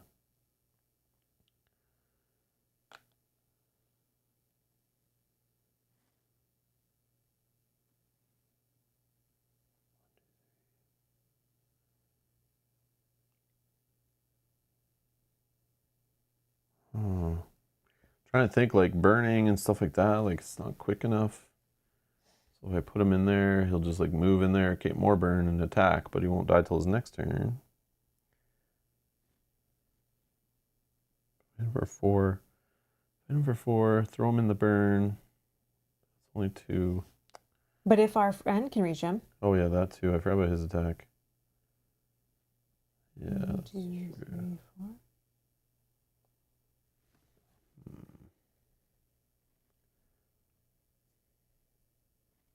I did 4, he did 3. If that's only if I hit. This one.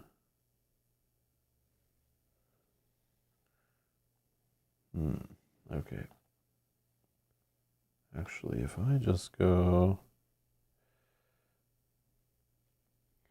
He only hits for 3.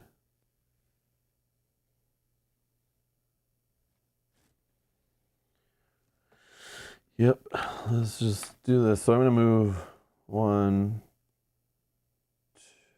Oh yeah, but it'll be on here. I'll just go there, I guess. And then we'll just range attack. Oh, that's fun. 1. Oh my god. So nothing. Okay, great. Okay. I can re-roll a miss though once on my turn, which hasn't happened for a bit, I guess. 4. 4. Really? Awesome. Wow. Okay. So yeah. It's awkward.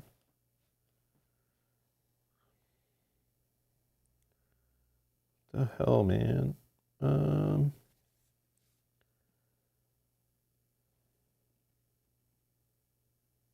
guess I'll just do. Yeah, this is such a waste. Not what I want to be doing at all.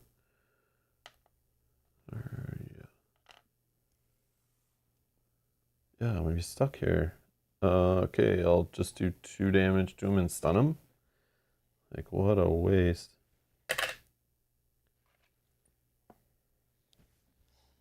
Okay, and that's that.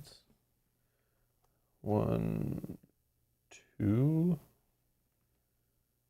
Man, this guy needs to Yeah, I know.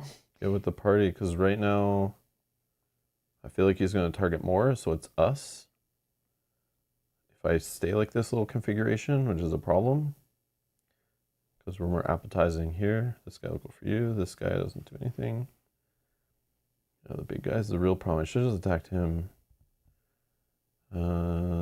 But the big guy won't actually kill our friend. He's only hitting for 4. Actually, he'll go 1, 2 to get on darkness, knock us off, and then strike us because he'll be on darkness and he would die. So yeah, right now putting him there, actually putting him anywhere is like going to kill him. And actually he can go 1, 2 right now and kill him. Do you have just push him back?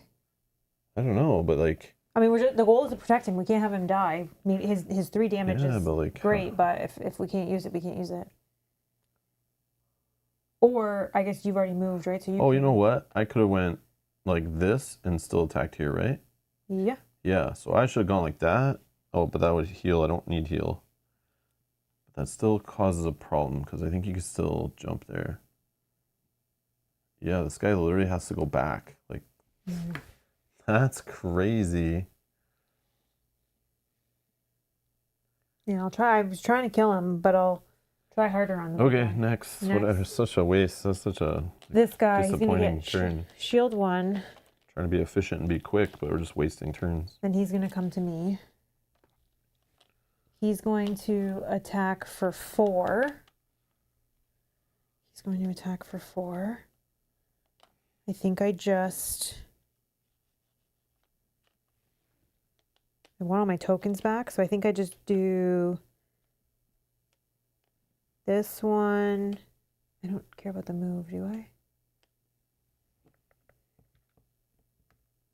Just prevent 3. So just take 1. You're So knocked I'm down? knocked down. That's fine. Okay. And then all these come back and I'll get a curse cube. Which I think we're going to put there. Okay. Then we're going to spawn a monster.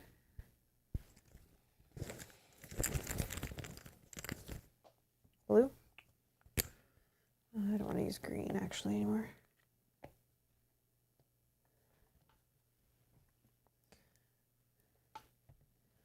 Okay. He's got 8 health.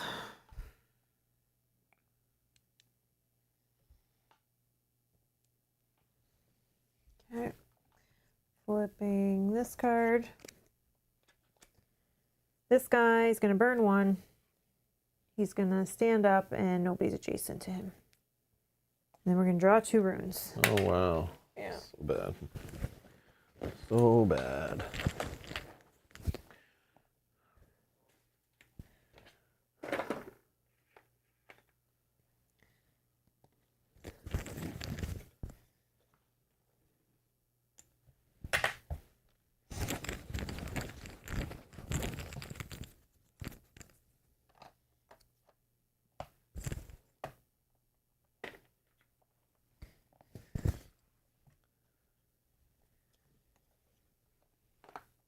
Got me? Oh, and I'm knocked down on it. Okay. I probably should have moved. It's okay. All right. Then this flips. And then me. Okay. So bleed 2. Oops. Shields don't prevent that, do they? Nope. Okay. All tokens are unpreventable. Okay. So I'll try to move. I lose my knockdown. I still technically could move. Oh, large monsters do not shove heroes, only other small monsters. Oh, that's good to know. Oh, okay. I think he doesn't have any. So in that case, 1, 2. So this guy could have been here because he can't get there. Yeah.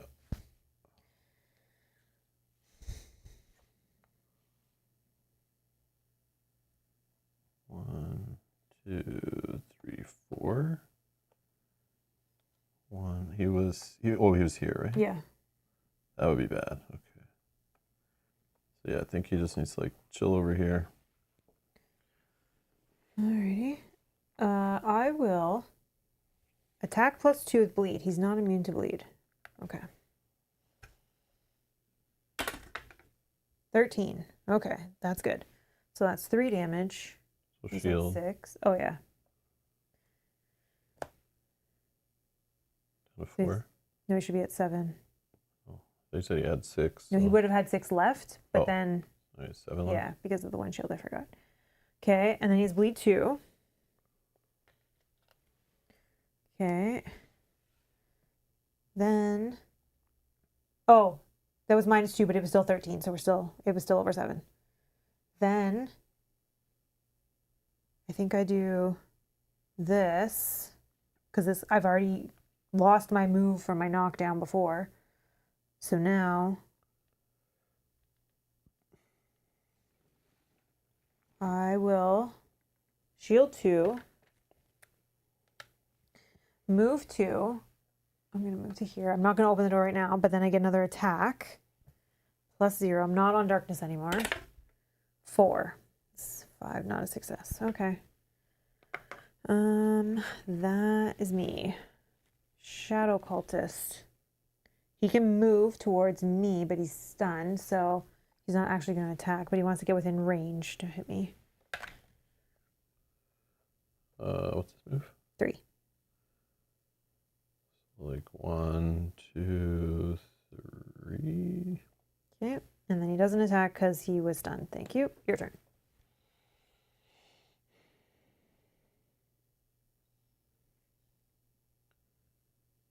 Did we activate this guy?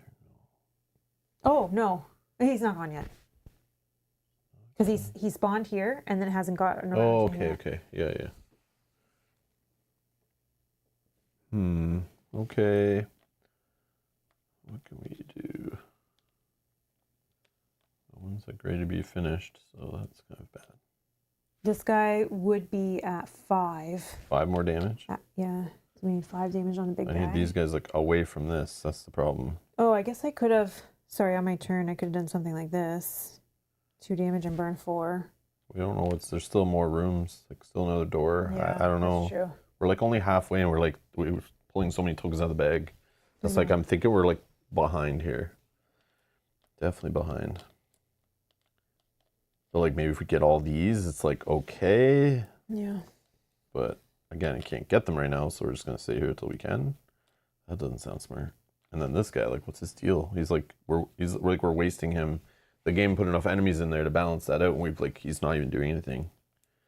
That's kind of sucky. I don't know if we should be playing more aggressive with him, but darkness makes it so you can't. Mm-hmm. Not until you have like one enemy or something that's not going to hit him. Yep.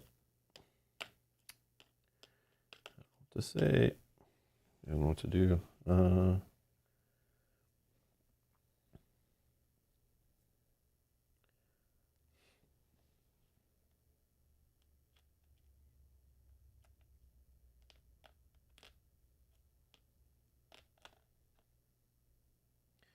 Well, I guess we'll just move 1, 2, 3.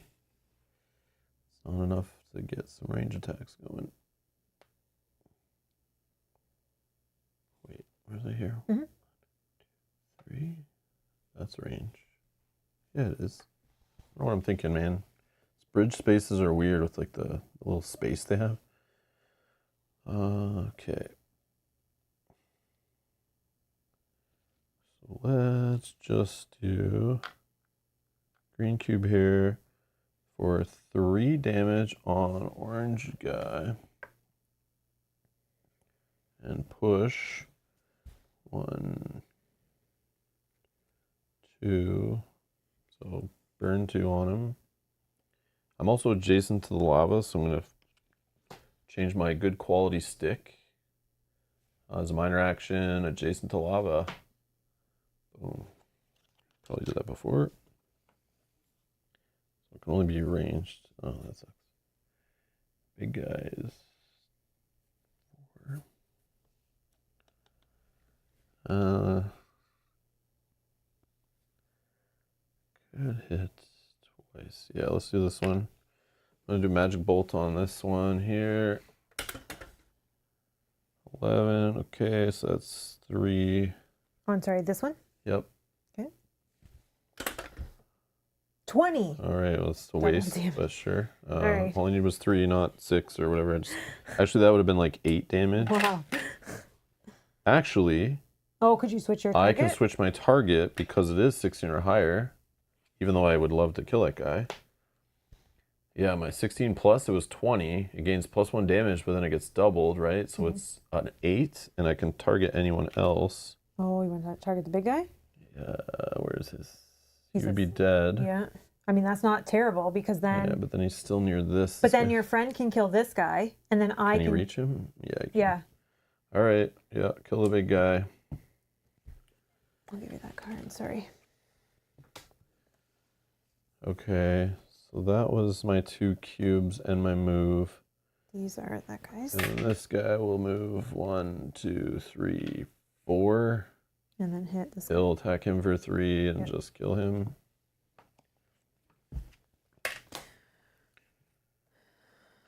Okay, and then he's done. Burn 2. Burn 2. It goes down to burn 1. Yeah. And then he'll move. He'll take another burn 2, so he needs to go to burn 3. And he's moving for 3. He's melee, so he needs to move 1 more, sorry.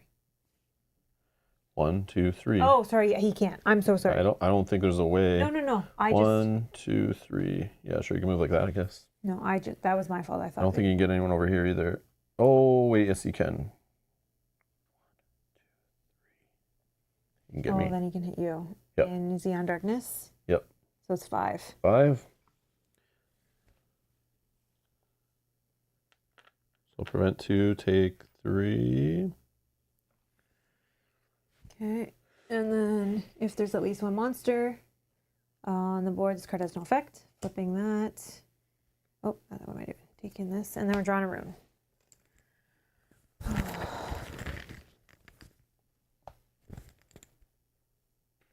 Just give me the 2 singles.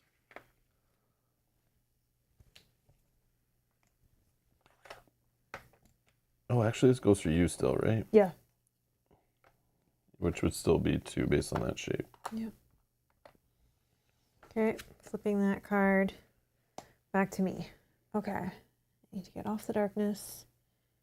Need to take care of You open the door while you're there, like before you do anything, so you have a full turn in case you want to run in that way and do something, so we can see what's next. And keep the scenario moving. Yeah, I can definitely do that. I have shields and everything, so okay. I don't know. I think it's a good idea, so we know what's up ahead. I feel like we're taking too long. Moving forward, your footsteps take you to the Sanctum Square, which has been completely overrun with brackish tendrils spreading over the ruined buildings. Adrenaline runs through your veins while you gaze at the apparition that has claimed the place for itself. And oh, the door's no, the door it can be open. Yeah. It said once the token was removed. Yeah. It's open. It's open. An amorphous, twisted monstrosity that seems to compel the dark fog to dance around it. When it glances back at you, it screams the most shrilling and macabre screech you've ever heard, making you feel a dreadful chill in your spine as it challenges you to fight. The special rule on the card said that once the token was removed from the board. Yep. Door 2 is locked until the interaction token is removed from the board. This dude removed from the board when he got mad at it and killed it. So it was gone like instantly. We couldn't really do anything about it. Save it. Door was unlocked super fast, out of our control. All right, so we need a dungeon tray 3. And we need E5 and C2. E5 E9, E10, and C2.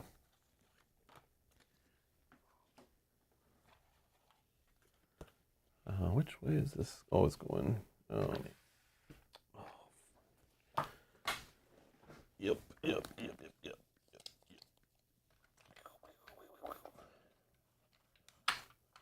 All right, gonna move that out of the way, and then we're gonna have this and this, like this. This goes like this, and this goes like this. I think, yeah, sure, over a bit. And this E10. This. And there's the 2 chests. 2 chests, right in the middle, distraction. Need another stack of tokens up here. We need, commander. Come on, man. And that's it, just 1 commander. And how does that work again? We have multiple or something, right? Yeah. So roll me a d6 and 1, 2, 3, 4, 5, 6. 4. 1, 2, 3, 4. So whatever the heck this guy is, Commander Twins, the Aberrant Defiler, who can't be intimidated, can't be knocked down, doesn't care about stealth, melee. So he's 2+ player is 4 times 8 health. 4 times 8 health. Defiant. Oh, it's Defiant again. Defiant's like another targeting change, I think. I could be wrong. Attack twice. Defiant. A monster with Defiant targets the most vigorous hero. Ooh. The one with the most available action cubes at the moment. But you're the primary target always, so. And then Fatigue X. What is that? Fatigue X. A hero that suffers from fatigue must immediately expend X of their action cubes for no effect. If they do not have enough action cubes, they must expend all of their current available action cubes and consider the effect resolved. Oh, okay, so it's that fatigue thing you had before. Oh, yeah. You have somewhere. I have a fatigue here, yeah. Yeah, so he will fatigue if he does damage to you, but he attacks twice for 4 each.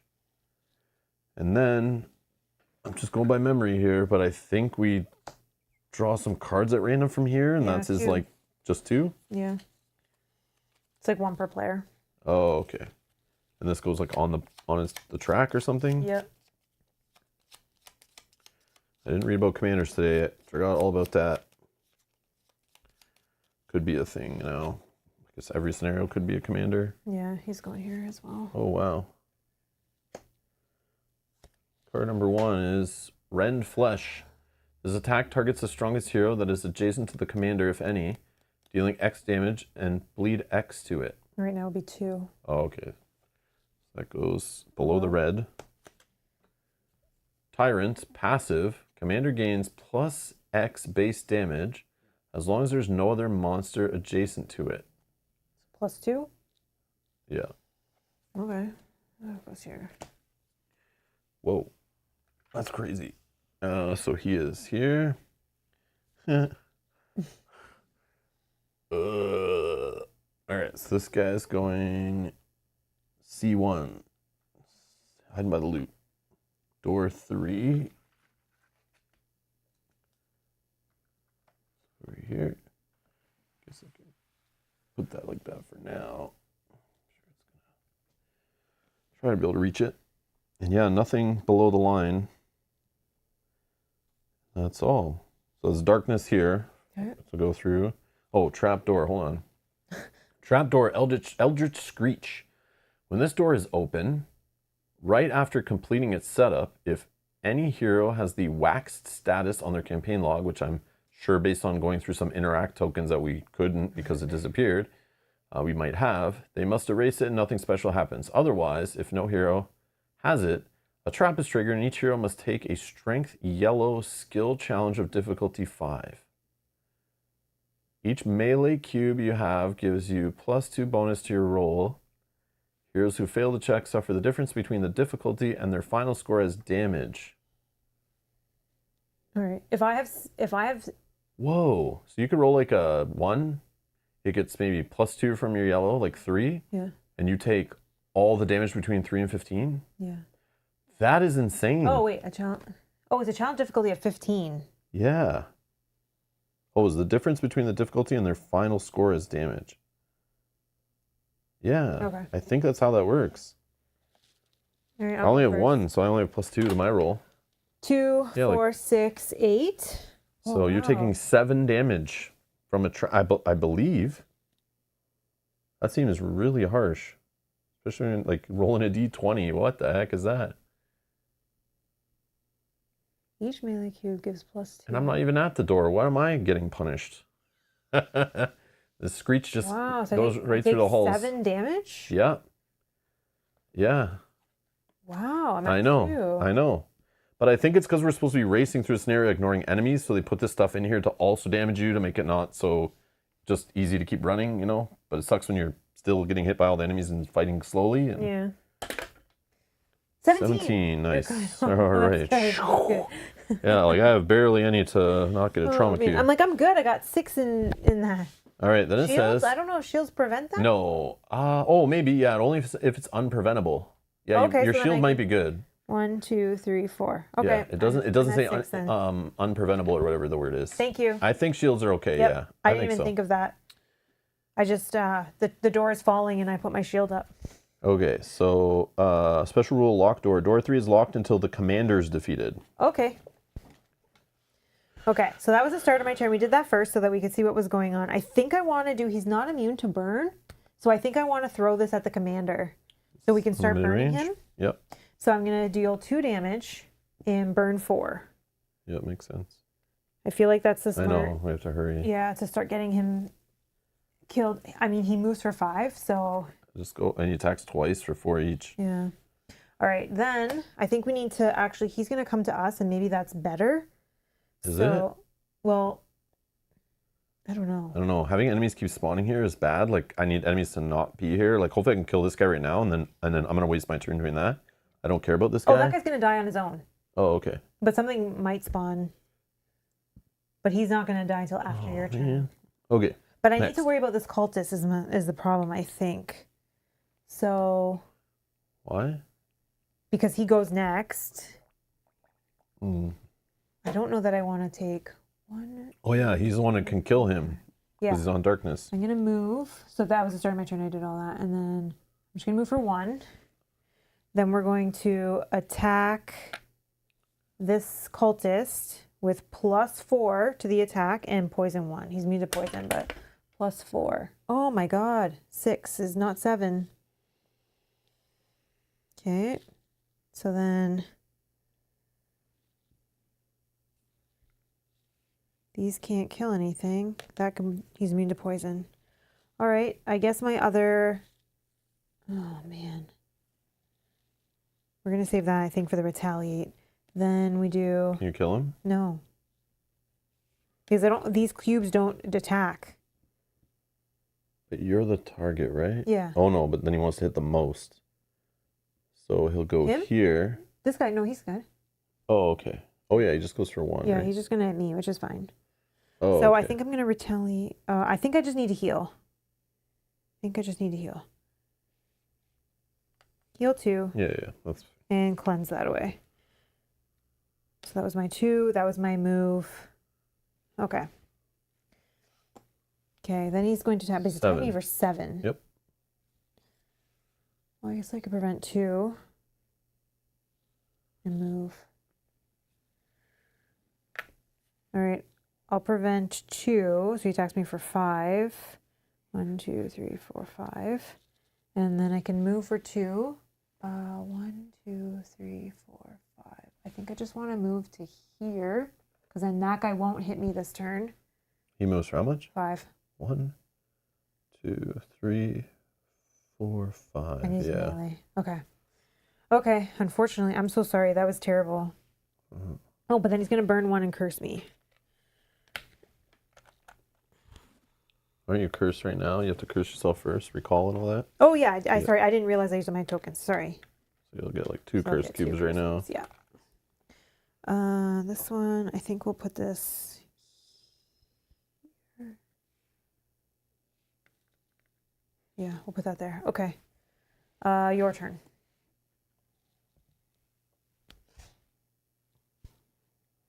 So again, I need to kill this guy because sorry. he's beside the thing. So let's just, how much? 2? 2. The other guy is a 5.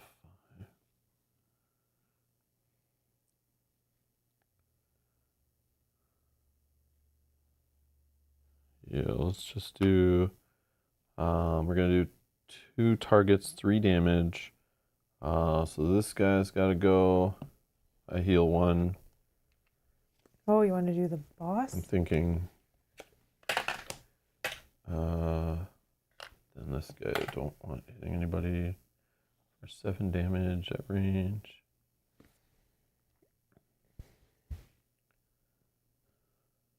This guy's easier to hit, so I'm gonna hit this guy. It's for 3? Yep. And I'll let this guy kill him. Okay. And then I'm gonna move. 1, 2. I'm gonna do another. Oh yeah, recall. Need a white cube, please. And I will. I'm just gonna toss the yellow cube so that I can remove.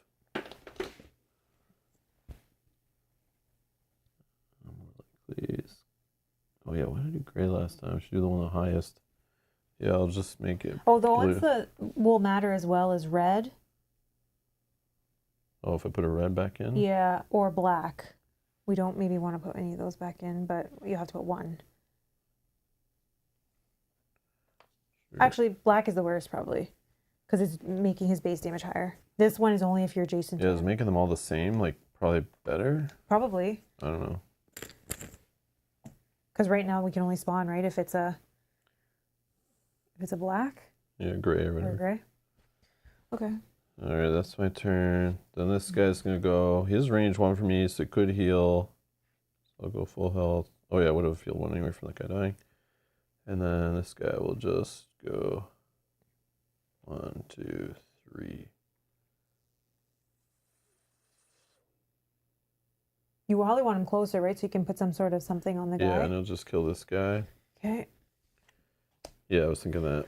Yeah. But I'm just worried he gets hit if you like move away or something weird. Then It won't be this turn, so. Okay. Okay, this guy's gonna take 4 damage. Yep, then lose 1 of his burn tokens. Okay. Then he can move for 5.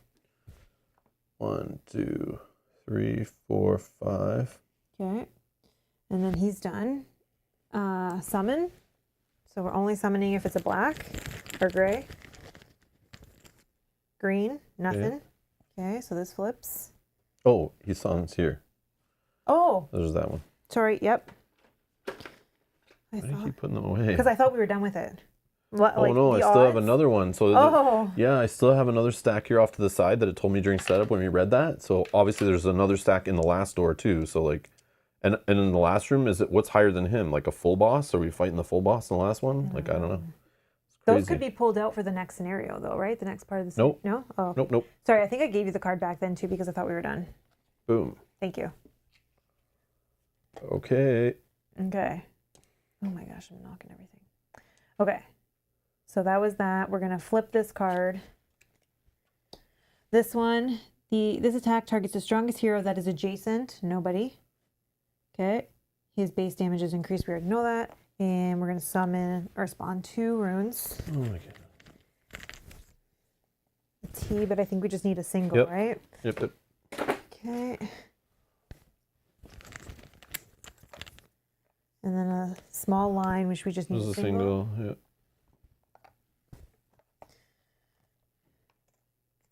Okay, flip this over and then back to me. All right. I burn 1. That's gone. Okay. We're only attacking this guy. Yep. So if you attack him from above, you get +2 to your roll. I will move 1. Okay. He has a condition, so let's attack twice, giving my attacks +1 damage. 6 + 1 is 7, so I'm successful. +2 because you're elevation. Oh, +2. Okay, so I'm successful. So it's 4 damage. 2, 4. And then we attack again. 14. We're successful again, so 4 damage. Okay. And then I think we just go nuts. My worry, though, you guys both get to go. This guy can heal me potentially. So I probably should just do another attack that can potentially put bleed on him. He's not immune to bleed. Remember that he attacks twice, and he's in darkness, so he's actually attacked for like 6 + and 6 more. But I'm hoping that if we can do some more damage, and if I can put bleed too, he'll just die on his turn before. Yep. So this is +3 to the roll. 7. Okay. 7. So bleed 2 and 3 damage. All right, so he's going to take 5 damage on his turn. Okay, that leaves 4 left. Okay, that's good. And our friend can do 3. Yep. Or bleed him or poison him and all that stuff. Yeah. So if he puts poison 2 on him and then attacks, that's 5. That's enough, right? Oh wait, you're doing 5, so he doesn't need to attack then. No, but if he can heal me, that would be great. But I guess see what you're having. Oh yeah, let's do heal then. Okay, so my turn. I don't think I'm going to do an action to get 1 more away. I want to. We're so slow, but I don't think that's smart. But I think we can get to the door easily once we kill this guy. And then we just have that 1. 3. 1 short. What was 1 short?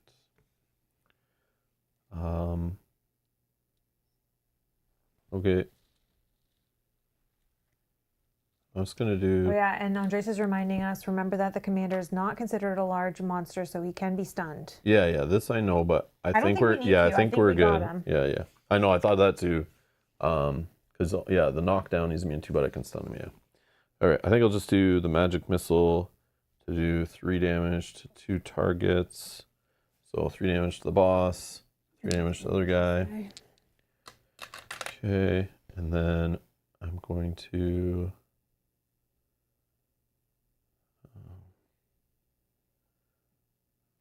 I guess just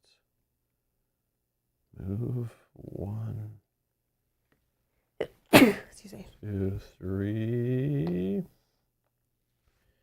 and then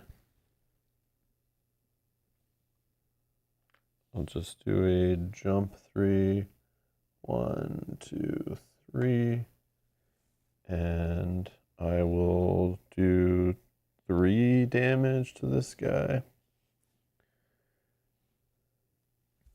And I'm done. Then this guy said we're going to heal 2 to you. Thank you.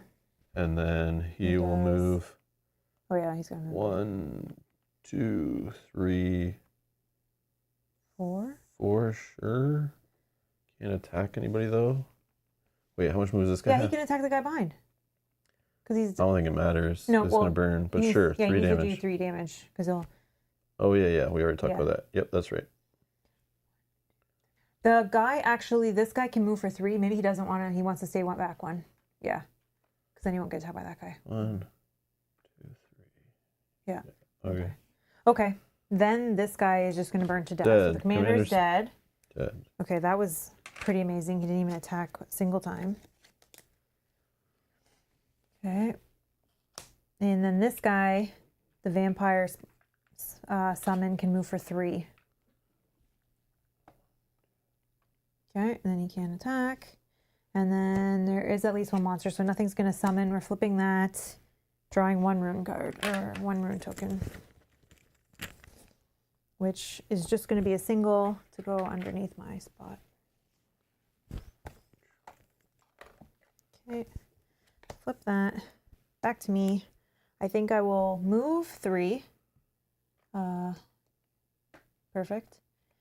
And then we just start opening the door, or are we going towards the tokens? One of us needs to go to the tokens and do that, but like also the door should be open. I don't know. Okay, I'll go to the door. I still have. Oh, sorry. I'll use this. I gotta move. Yeah, sure. I'll use that. Move 3 up to 2 adjacent enemies, poison 1. If something's on the other side of the door, I get to poison it. Okay. If not, it's fine. But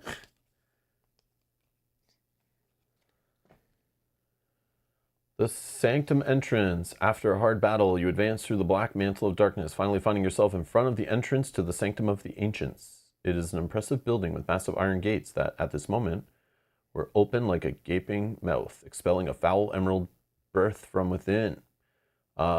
Taking what happened in Umbral as a premise, you suspect it all started here. Oh no, what if it's too late? Tharmagar mumbles upon perceiving unwanted company emerging from the mists. Okay, so I need to grab E for B. For B, C for F. And I need to grab B7. F. And a 2 top. Okay, so I think.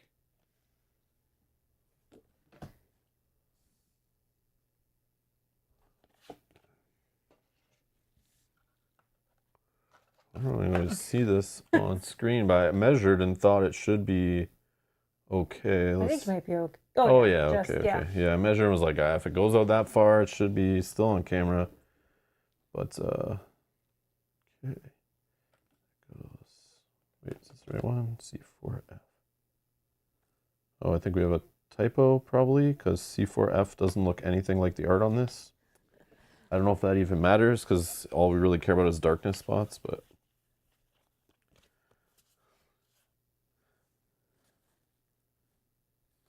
Oh, there it is. This goes like this. Should be C6F, but you know, it's only edition 1.5. Like, it takes like four different versions of the game to finally get all the misprints out, I guess. Womp womp. Delays, but we forgot to check the type. Okay. Let's see. Treasure chest. Just one? Yep. Pile of runes again. Going here in the poison mist stuff here. Jeez. Over here is a chest. We need another gray miniature, wherever a gray fighter is. Oh, we're over here. I guess I could keep those on my side then next time. Gray fighter as this guy, executioner. Okay. And then we need a white, whatever a white miniature is currently. The shadow. Shadow cultist. Put him back. We need one. Okay. Actually, we need 2 white miniature fighters. Okay, I'll grab another one. So number 1 here. This guy is, this guy's gray 1. Over here.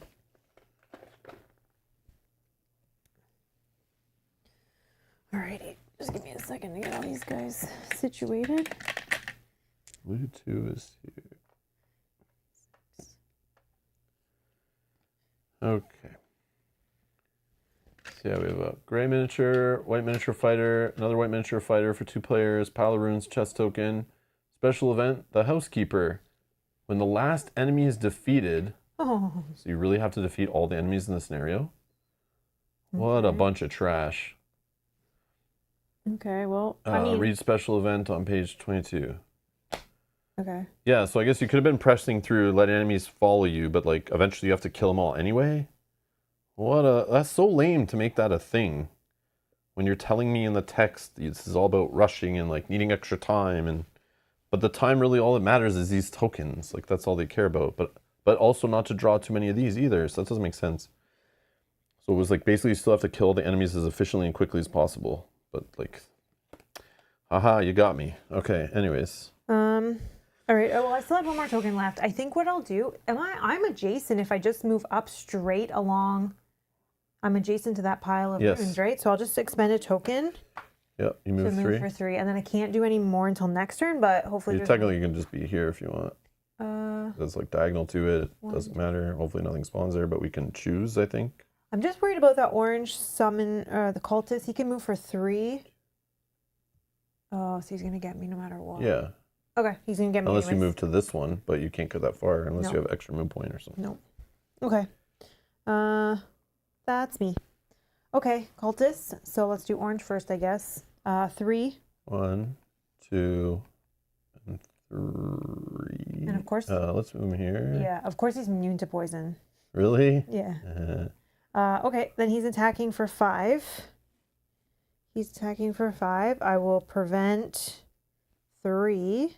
So I take 2. And then I have burn 1 and curse.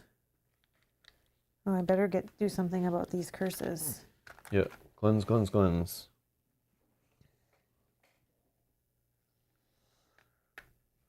Okay. Then the one in the brown is moving for 3. 1, 2, 3. He can't attack, which is good. Your turn. Okay. The shadow vampire in front of you is going to die on his... Oh, no, he's not. So you can die from this guy. Yeah. This guy could... Oh, yeah, this guy could like just do the burn thing and then move and attack someone else. Oh, yeah, that's great.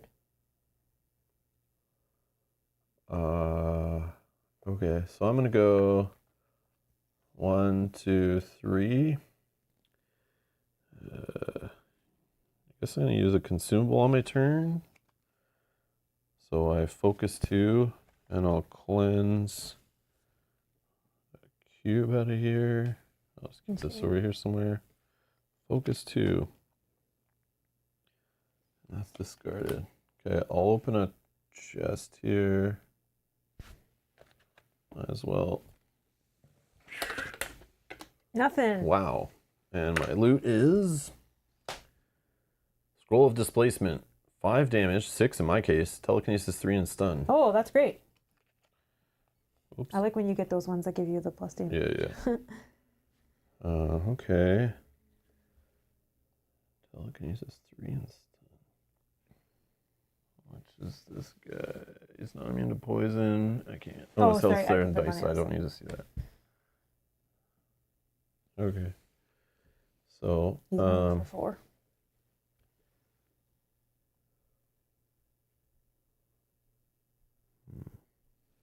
okay. So I will, I guess, move again. So I'm beside this. I'll just go here, here, and then I will spend a cube so that I can remove 4 tokens. The black one? Now, does that matter anymore? Who's got X? Anything X? Nobody? No, but if we keep the black one, then it's likely not going to come up, right? Because there's 2 there and then 3 on the board. Sure. I don't know how many of each there are, but I think the odds are good. Yeah. Okay. Oh, we still got 1 spawn over there that I'll try to do the same. Which it will summon, which is annoying. Oh, that is annoying. Is there something I could have done there? No, right? No. Oh yeah, because a minor action. I can only do it once per turn anyway. Okay. And then this guy will just poison 2 on this guy. And then 1, 2, 3, 4. And then he'll attack the orange one, I guess, for 3. Okay. That's that. Yep. Okay, then the Shadow Vampire will die. I'll keep that there because I'm going to just bring him back in a second. Okay. And then draw a rune and summon. Green. So that guy... Oh, was I adjacent to a monster? Were you? No, I wasn't. Was I? Where was the monster? Oh, either way. Okay, then if you were, we could just switch the chests. Yeah. Yeah, We could just do this, yeah. Because you could have just, opened Yeah, it so when I was here, yeah, there was a monster here. I was engaged, I couldn't do it. But when you moved, when I moved to here, you were... I can do this one because I wasn't engaged with one. You were But this one one will still more be over if there. That mattered. Yeah. Whatever. Yeah. Okay, this guy's gonna summon. Yeah, that makes sense. Yeah, technically I couldn't have. You're right.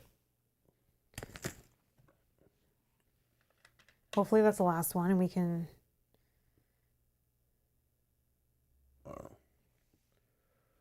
Okay. This flips. Okay, Executioner. He can move for 4. 1, 2, 3, 4. Okay, he's not immune to poison. Is it poison 2 or Yeah, just 1? poison 2. Okay. Okay, and then he can't hit anybody because he's melee. Okay, drawing 2 runes. Come on, man. I don't know where this darkness is, but I'm putting her here, I think. oh.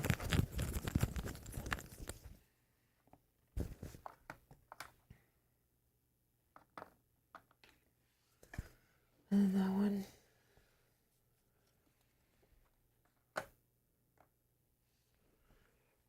Alrighty. Flip this. All right, we got to do some killing here. We got to do some killing here. Oh, I'm going to burn 1. I got a heal problem. I got a... Yeah, remember you can get rid of a trauma cube after. Yeah, which I might just let happen. Yeah. Because I really, really, really want to kill things. But if I go down there, I'm going to get poison. Yep. You can stay up there and have extra hits on you. Oh, yeah, but you're melee. Yeah. And they're adjacent to that thing, so I can't even... Okay. Okay. We're going to have to move in, I think. We're going to get poisoned. It doesn't matter. Can you jump? Go over here? No. 1, 2, 3. Yeah. No, because my jump is covered. But it's okay. I'll move in. Just 1. Actually, can I get over them? 1, 2, and then back up? Yeah. Okay. That way I have at least advantage. Okay. Who is our worst? This guy's hitting 2. The cleave guy could be a problem, but I can do knockdowns on him and stop him from following us and stuff. But again, I still need someone, like once we have no guys adjacent, we need to make sure that gets done. Mm-hmm. But that can be done later, but it will make spawns happen, so. Yeah. But not yet, right? No. All right, I can hit the executioner. Okay, this is +4 on the roll. 12. Okay, so that's 3 damage. And poison 1. She's got poison 2 already. Okay, then I need to bring all these back.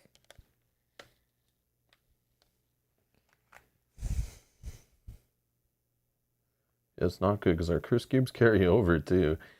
Yeah, I can. You're like pretty full, so that's like a bad sign that we're gonna go through a whole other adventure with you. Like having. No, I could do this. You're just gonna be like cleansing every other turn. My second action could just be to cleanse. I don't know. I mean, we'll heal you. Yeah. All right, we'll put it there. Then we'll use the second action, which will be. Might need that retaliate. Let's put that there to heal 2 and cleanse. We need to cleanse that one away. Okay. That consider your poison. Oh yeah. Yep, I knew that. All right. That's me done. Oh, these guys. Oh, okay. Yeah. Orange first, I guess. He is already he needs to move and he can move for 3. We'll just move back 1 so he's not adjacent to you. He's hitting me for 5. So what I should do is actually just use the retaliate 3 because I'm going to take the damage and yeah. You have no way of preventing? I do. But not enough? But I'm going to take the other attack too. So I might. Oh. I'd rather deal some damage to this guy if I'm going to go down to him. Or I prevent 3, I take 2, I'm still alive, and then I hit the other guy. This one I need to use a red cube. No, I don't need to use a red cube. But you can't use this one and still survive? No. What are you at, 3 or 4? 3. 3. Oh, okay. No, I can prevent 2. And it doesn't matter either way. Or 3, and then I take 2 from this guy. No, just do it to the orange guy. He's the guy who's already lower health. Let's just get rid of 1. Okay, so we're going to retaliate 3. Yeah, and then you get knocked down. Or knocked out. Yeah. So I'm going to take one of these, which I'll remove on my turn. So I guess I'll put it here. First, don't you get all your cubes back? Yeah, yeah. And then you heal to full. But I think some of that happens like when you get to your turn or whatever. Oh, yeah. Whatever. Because I can't be targeted now. Yeah, correct.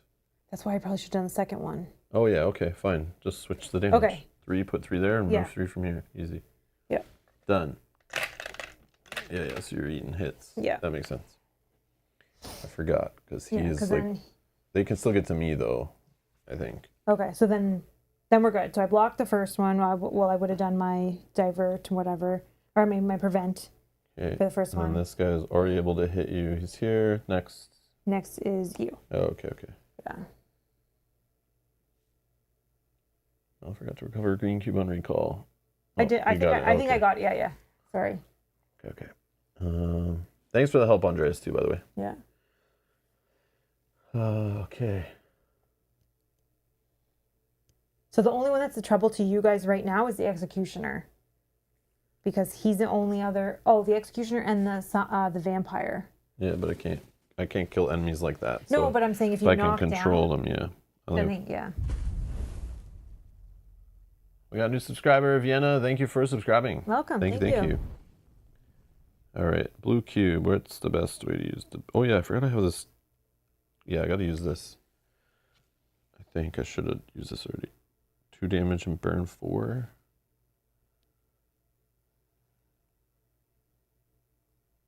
I guess this guy is actually your biggest. Yeah. Hold on. So that would be 7 plus 2 more. Yeah, sure. So I flip the torch. Oh yeah, sorry. I can't do it like that because it only takes red and yellow cubes. I keep forgetting, which I don't have yet. So that can't work like that. It's not like an item. 5 damage, telekinesis, and stun. 5 damage, telekinesis, and stun.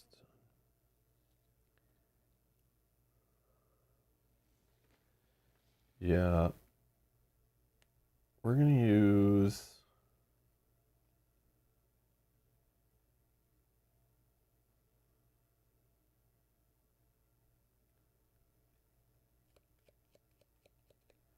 We're going to use this Scroll of Displacement. It's going to do 6 damage to the big guy. Okay. Telekinesis 3, which will give him poison 2, but he only needs 1 more poison.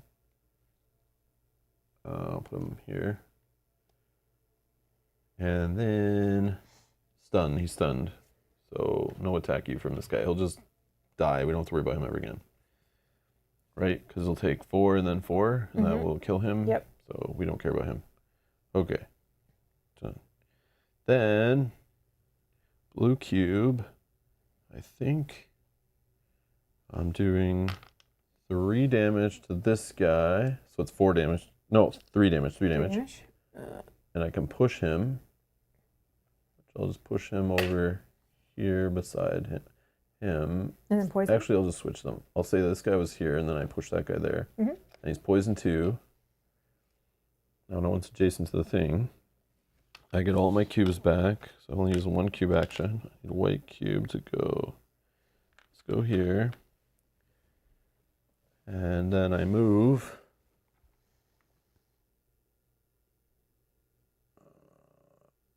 I guess I'll be on darkness. I don't know. We're only drawing 1 rune, so I think we're okay. And then I'll just burn a yellow cube to take away those. That's my turn. Okay. My friend. Okay, he is going to...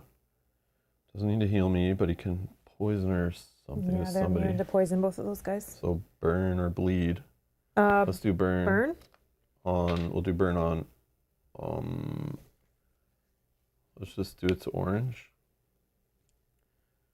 I think it doesn't matter, sort of. Okay, then he can move 1, 2, 3, 4. And he'll just attack the orange guy for 3. He's good? Yeah. All right. Our vampire guy will take 2. Never find. Okay, and then he can move for 3. So he gets poison 2 again. 1, 2, 3. And he attacks me. Yep, for 3. 3. I will prevent 2, take 1. All right, so he will die on his turn. If there's at least 1 monster in the board, we don't summon, so flip that. This guy, he'll take 4 damage, so that's 1 Nice. and 3. He can move. Yeah. Goes here, but he's stunned, so nothing. Okay, and that's gone. And then we're gonna draw 1 rune. Now, does it still go after you? I think so because I think it still said darkness and Okay, so it's so just a single or no, sorry. right from here. I gave you the wrong thing. This B. Sorry.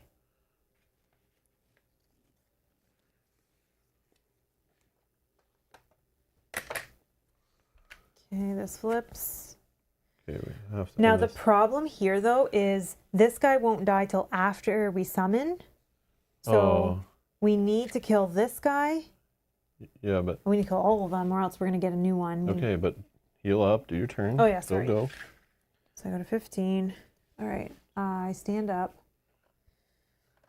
Oh, I gotta go back in the.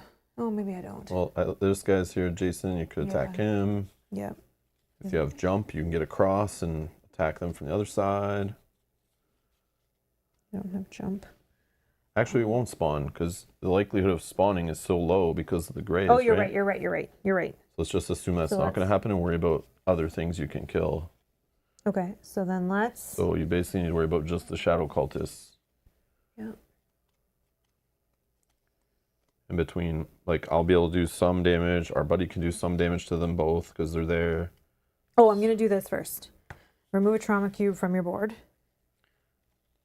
Yeah, so Andreas did the same thing. I Yeah. forgot. Andreas just said, chances you actually summon some monsters is very low. Yeah, so I was just thinking of them. Like, Oh, I just use that to remove move a trauma cube? Yeah. Okay, great. Then I will move. Can you move me beside our friend there? Right, just straight back. Yeah. Oh yeah, that's fine, I guess. Then we're going to.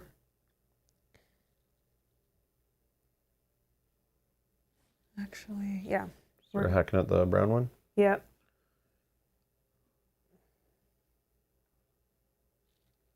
I'm just debating because if I move down there, I know it's silly, but I could, because I'm gonna do an attack with either one of these first to the brown one. I'm guaranteed to do, I could do like 3 damage to 2 units. So I can like get this guy down 3, but he's still like, he needs like 1 more thing on him. Yeah. And then 3 would come off this guy, so he needs like 6. But we have our friend who can do So then 3 to this guy, so he just I'm needs to be changing hit my for 3. mind. Can you actually put me into the middle there? Like just move me down. Yeah, right there. And I'll take poison too. Okay. Then we're going to attack the brown enemy with bleed or poison. Bleed, I guess. +3. Okay, so he gets bleed 2 and 3 damage. Okay, so then you said, do we need to hit him again? You're doing. I could do 3 damage to him, so it's still not enough. Okay. Like, So then now we're gonna do. I don't know. No, I know, but Sucks, but no, it's okay. I'm gonna do this one where I can do attack. It gets +1 damage because it has a condition. So let's attack the brown one first. 19. So it's 4 damage. yeah, so he's taken care of. Yeah, I guess we'll put poison too, but it doesn't matter. And then He's immune to poison, actually. oh, so then we'll do an intimidate, but I guess it doesn't matter. Then we'll do the second attack then now on the orange guy. Sure. 8. Okay, that's fine. That does 4 damage because there's a so he's condition. good. So he's good. Wait, you only moved it to 4. Oh, sorry, I meant to move it to 2. Sorry. I said because yeah. Okay, so those 2 are taken care of, but not until it goes back around, right? Oh yeah. So that's No, all. they're gonna no right now because they're next. Oh yeah, sorry, yeah. I just don't want to get to this draw 2 rune scrap. Like that's really the problem. Yeah. Okay. They're both gonna die. I heal one. Okay. Then it's your turn. Okay. Well, this guy beside me is gonna die already. Technically, both of them are gonna. So it's up to you if you want to go for a chest or. I know I was thinking that, or even like wasting an action cube to get more tokens. Oh yeah. That's not a bad idea. I might as well go for a chest. So it seems super powerful. But I could do both, right? Yeah, let me do action cube to put this back in the bag, I think. Can you make it to the other one? That'd be funny, eh? Yeah, if I don't do the chest. Oh. But I don't think that's worth it. I think having another Oh, you're powerful right. item Yeah. would be probably better to deal with enemies in the next scenario. Yeah. So 1, 2, 3. And then I open the chest. Nothing again. Wow. Wow. Lucky me. What we get? What we get? Yeah, the bolts thing. That's awesome. So I can do 4 damage to 2 targets and knock them down. Like, that's awesome. Yeah, that'll be helpful. And then that's me. I'm assuming companions don't open chests. Can he heal me? Oh, I don't need to heal. You don't Never need mind. heal. Never mind. So he will just move here and he'll kill this guy for 3 damage. Okay. Boom. All right. And that's it, I guess. That's him done. This guy Then gets this guy gets killed from poison. Okay. And now we need to read special event, the Housekeeper on page 22. Let's see, page 22. Just as you strike the final blow against the last of the creatures, thinking you've brought the fight to a close, a figure leaps from the beautiful temple's parapet, landing in front of you. Like lightning, you raise your guard again, but it isn't another one of those things blocking your path. Whoa, wait, says the scared, mysterious figure, a man, but in a different way, different from any you've ever seen. We're on the same side. I'm not Varatash, and from what I'm seeing, you aren't either, he concludes. You're dressed in ceremonial garments. Are you the priest in charge of this place? Tharmagar hastily takes the front. Has the sanctum been taken? The sage's worry is crystal clear. Yes, I am. Around here, they call me the half-blood because I'm a draconian only on my mother's side. But this is a story for another occasion. Then the half-draconian presents himself, assuming the more relaxed stance. Well, since you came to my home, I'm the one asking the questions. What would you be, by any chance, doing here in a moment like this? Open the Book of Interactions to page 13. As a group, you and your partners must choose one option and proceed to its resolution. In case of a split decision, the party leader has the power to decide which of the tied choices will be taken. Page 13.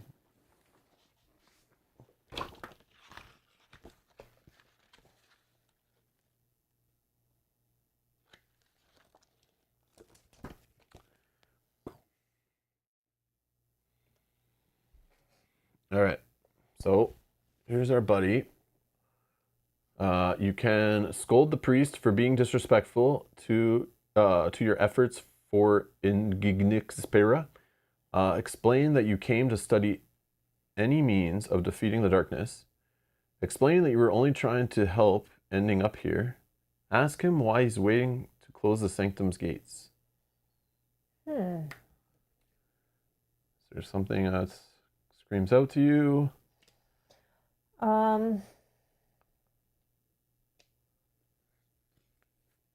50 or 51, kind of. Explain that you came to study any means, or explain that you're only trying to help ending up here. But was there something that you... I don't care, man. You pick. 50.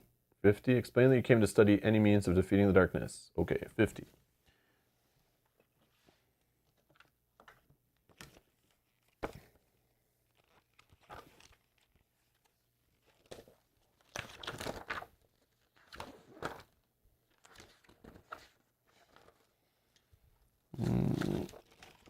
Okay. Explain that you came to study any means of defeating the darkness. You explained to the priest that the siege of the Ignis Spira wasn't a one-off. Darren is at war, worsening it all. The coalition, led by the doctrine of the setting sun, doesn't know how to defeat this powerful army and its mighty general. You came here because Tharmagar believes that this sanctum holds the necessary knowledge to do so. The party leader writes down the steadfast status on their campaign log. Steadfast, one word. In what section? Status. Status. As long as they have it, and they're removed in the next camp phase, but again, we don't have a camp phase because this scenario is connected sequentially. Okay. Whenever any hero drops to 0 HP or less, that hero may make a strength yellow skill challenge of difficulty 15. Each melee cube they have gives +2 bonus to roll. If they succeed, they drop to 1 HP instead. Then read End of Adventure, A Taste of Regret. So just put entry 50. Yeah, I was just going to Hero hits 0 HP or something. 92. Hero hits 0 HP, read page 92, entry 50. Okay, I did. Okay.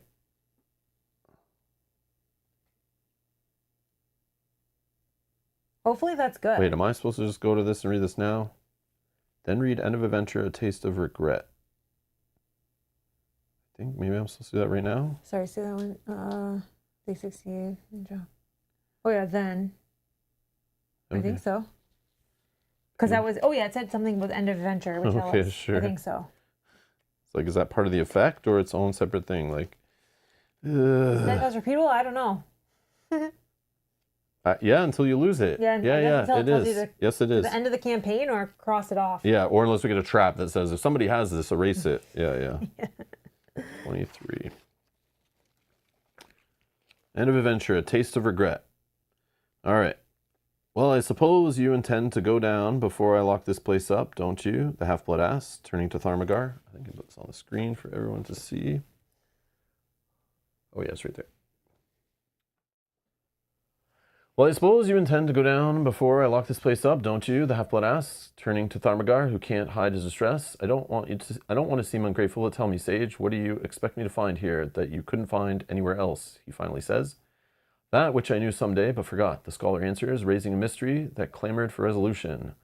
The past that the doctrine narrates doesn't mirror the war Darren lived through, but the peace that the kingdoms were eager for building after it. The name Varatash, that you Draconians still use, was lost through the ages, and the darkness it brought about became a metaphor. Nevertheless, some of my colleagues and I have devoted ourselves to studying the first scriptures, unburying the truth wherever it may be.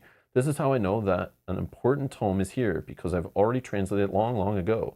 But in a night when grief took the best of me, however, I set fire to the works that I was proud of, and only ashes remained. Just now, a score of years after that, I realized how much of a fool I was, Tharmagar regretfully explains, and the silence weighs for a moment.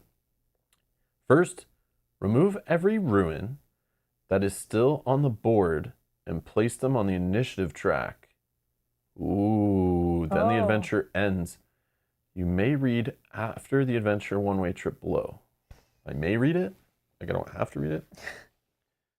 Okay, so Greg, all go right there. That's all that's left, right? Yeah.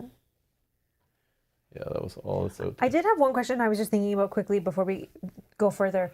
He didn't do anything with his action other than attack, right? Like, I know he said, don't heal me because I'm full, but could he actually just heal my poison away if it's going to continue into the next? How does he heal poison away? Well, if he heals, does that remove my poison? No, only cleansing does that. Healing's just for health. Okay. Then never Man, you need to reread the rules like I did today and try to pick up, refresh some stuff. I was just getting confused with Elder Scrolls rules, and then coming back to another fantasy game, I have to like reread just to like clear out stuff out of my brain. That confuses me. But yeah, I know it's been like a week since we played too, so it's like also a problem. All right, so we did that.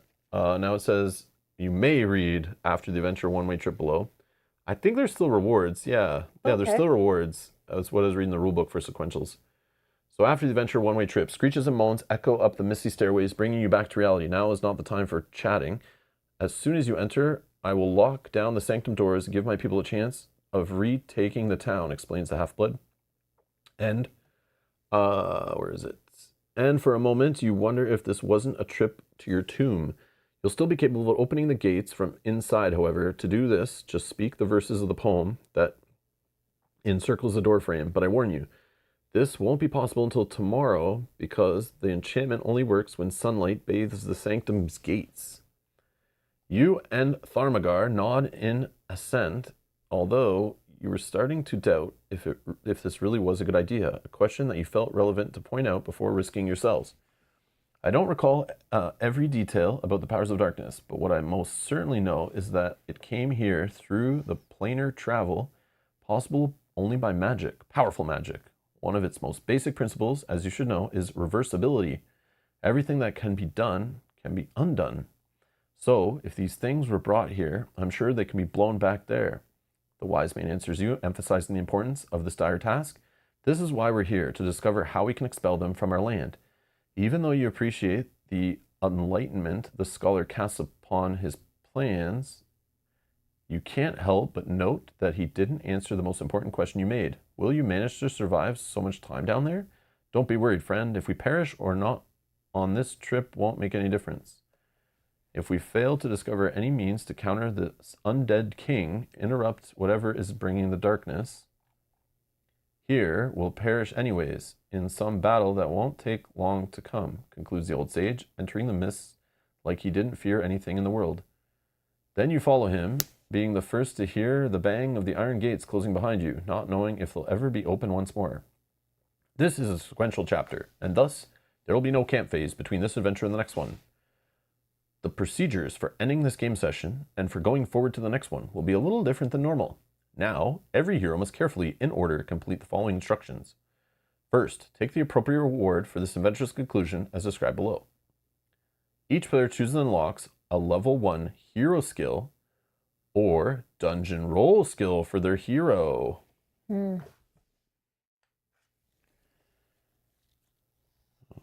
Hero skills, level 1. You already unlocked 1, so you have 3 here. I still have 4 because I never unlocked any of those ones. I did a dungeon roll, but let me find you dungeon rolls. Right here. And your dungeon roll currently is Defender? Yeah. But again, if you open this up, you'll always get the third one. Oh, right here. So you could take Defender A, which eventually I think when you take a skill, you can eventually flip it and get another one. So I think I can flip mine actually. So you went up to 1 adjacent ally can shield 3. But even just giving yourself 3 shield might be fine. But you look at your skills, you think of something. I'll look at the back of mine to see what the last one is. Because it said, yeah, level 1 hero skill and dungeon roll skill. So my dungeon roll skill here is the passive, Crack the Shell. You ignore immunities of white and gray monsters. Do I care about the white and gray monsters' immunities that much? Because I don't really poison and stuff. What is their immunities? They have immunities like Intimidates, Slow, Poison. Well, I guess Stun I kind of care about. Oh yes, the Shadow Mistresses have Stun immunity. Skeletons have Bleed immunity. Knockdown immunity on Walking Horrors. Knockdown immunity on Shadow Vampires. Stun immunity on Rotten Fleshes. Yeah, I guess the stun and knockdowns I can ignore on like a few of the gray and white if we see them. That could be something. Andrea says you can't flip your roll. The other one there is level 2. There's a... No. No, this is not level 2. You're rewarded a level 1 skill? Yeah, a level 1 hero skill or a dungeon skill. Dungeon skills aren't like levels. Yeah, they don't have levels. This is like 3B. There's no level. This is A on purpose, not like 3-1 or 3-2. Yeah, I think it's like, it's worded. Yeah, I'll show you. Yeah, this game doesn't use like punctuation and like sometimes English correctly and clearly. Their templating needs a lot of work. But this is, I assume, level 1 hero skill is its own thing. And I think it should say level 1 dungeon roll skill if that was a thing. But I don't think there's such levels with dungeon skills. or dungeon rolls, because even when you got your first dungeon roll, you took 2 of them. So I don't think they work the same as skills do. So yeah, I believe so. Because yeah, so you're saying this is a level 1 skill then, but it's like got a 3 on it and an A on it. I wouldn't consider this level 1 in any means, because then you're saying this is a level 2? Or are you saying this is like level 3.5 or something? Like, I don't know. But I don't think these work the same way. Like, these are clearly labeled like 1 and 2. 1 and 2. But these are not the same, and like, why would they use the same numbering on these then? Yeah, so again, this is one of my options, is this one. Or I could prevent 4, which, man, would be nice, but I don't get targeted right now because you're the target for everything, unless you get knocked down. Telekinesis 6, that's kind of neat. Elven Memory, copy one of your skills that is blocked by an action cube. There's an example on page 33 of the rulebook. Oh, okay. Let's go to page 33. And is this the rulebook after the errata or before the errata?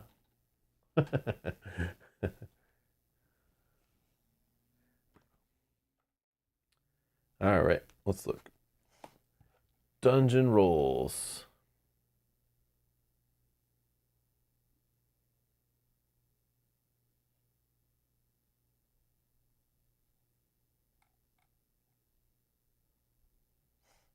Maybe it's the paragraph. Look kind of on the screen. You begin your career with both. Yeah. Okay, here's the perfect. This is why I think I'm correct. You begin your career with both cards 1 and 2, not level 1 and 2, of your chosen dungeon roll. So are you telling me later in the campaign it tells me when I can get dungeon roll 3B? Oh, wait, I see what you're saying. I see what he's saying, though.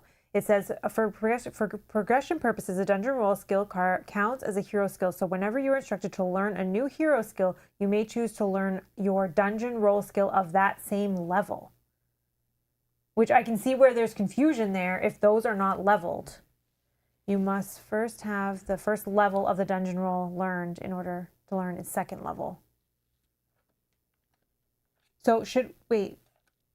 How does that make That's sense? confusing because why do we already have 1 and 2?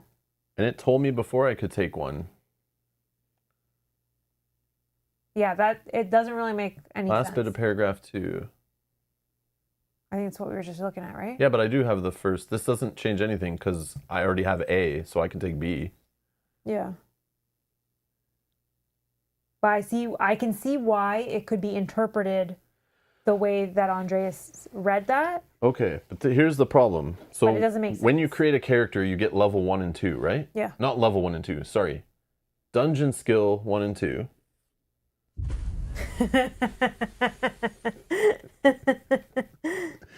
Bob Guy Games with the super chat, for those of you who can't read that because it's text on text, says it's obvious that if you take the dungeon level and divide it by the amount of darkness on the board and then multiply that by the available hero skills, the obvious answer is ... Thank you for the super chat. Oh, and then thank you so much. And then Andre says, just read the text below the image at the very bottom. Oh, okay.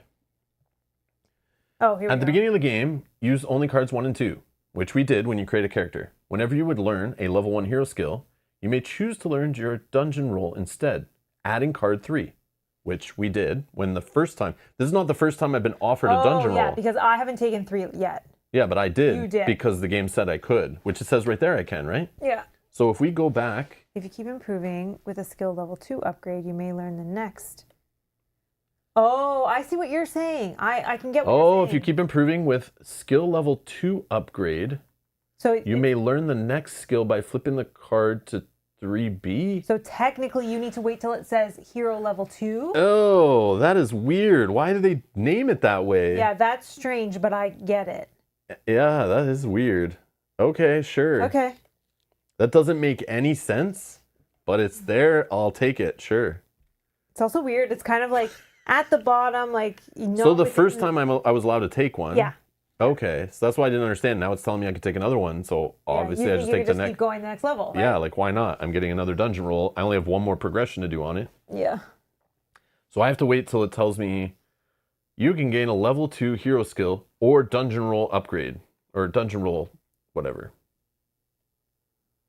The Roman numerals have nothing to do with the levels. Yeah, it's just a progression order. Yeah. But you're not allowed to flip to the B side until you see a 2 mentioned about hero skills. Who designs this game, man? Yeah, they should all be 1s, and you can just take them in progression order. Not logical at all. Like, it's just, again, I've been saying this about the game the first time I ever played it, learned the rules, is like, it tries to do so many things different just to be different for no reason.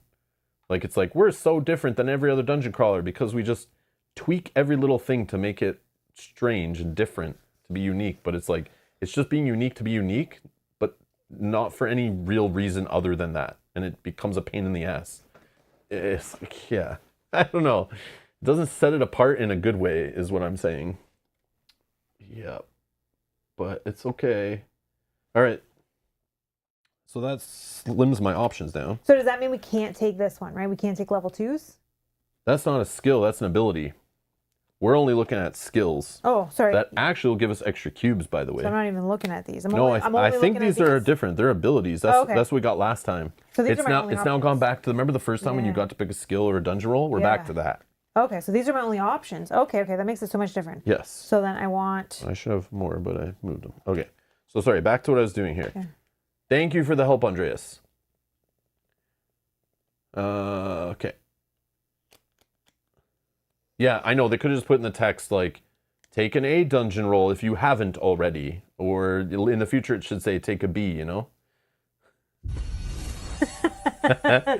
Kurt, thank you for being a member for 6 months. Says, well, in other news, the Earthborn Rangers expansion is solid. Back to you, Rob. Yeah. Thank you. I'm staring at it on my table upstairs. I haven't opened it yet. I know. I will get there eventually. Yeah. But I feel good confidence in that game. Because even more people were brought into that company to work on the game who are like very quality designers from Fantasy Flight Games that I'm excited to see what they came up with. So yeah, I have faith in those people. These people still, jury's out. All right, let's see. I'll get to that game eventually though, Kurt. I'm excited to play it. Mm-hmm. And I was debating playing it solo because like I want to play it soon, and we're in the middle of a campaign, and as we can see, we get confused when we take time off from the previous game. So it's like, I could play that solo, and it's like, that doesn't cloud your memory of rules at least, so you can help me keep solid on this game. But when a game's like this complex and so strange, and like, it's a lot to remember, and then every scenario doesn't use all the rules, and then the next scenario could just throw new rules you haven't used yet. Yeah. It's like, it gets very confusing. I will glance back through. I wanted to do it today, but I didn't have time. Yeah, no, it's okay. It's like, but yeah, definitely. The back of the rulebook, though, is kind of nice in this game. Again, I'll give it this. There is like the reference kind of no, it's not in this one, the rule book. I have it. Yeah, if you flip to the back, like keep going past all these things, there is just literally the flow. The quick rules and tips chart. By chart they mean multiple pages. But you literally could just get like hero flow, reactions using a skill. Like it just reminds you how this game is so weird and why everything's different than every other fantasy dungeon crawler you played.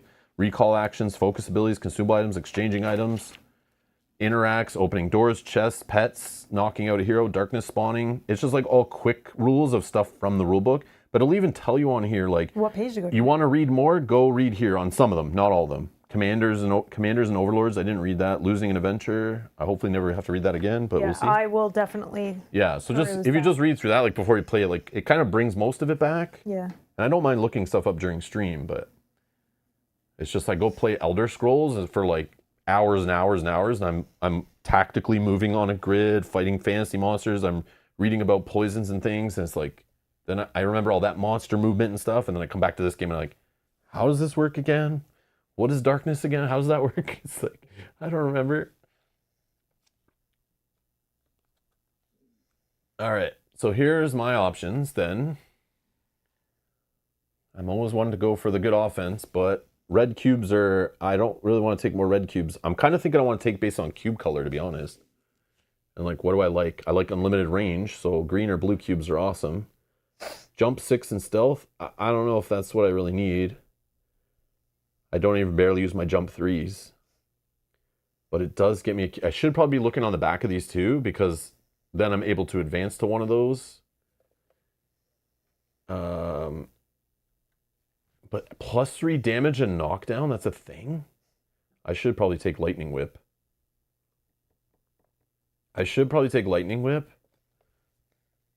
But... Ooh, tax gain stun.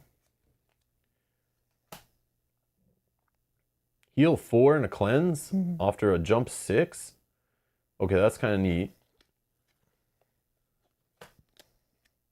Lightning Bolt, +2 hit, 4 damage and stun. Yeah, I feel like maybe I'd go with the range. Copy one of your skills that's blocked by an action cube. Strike 1. That means I can hit a whole blue square, I think, and hit every enemy in it, I think. You see this? No, sorry. I can strike 1 like the enemies do. Oh. If I ever get to level 2 on this one.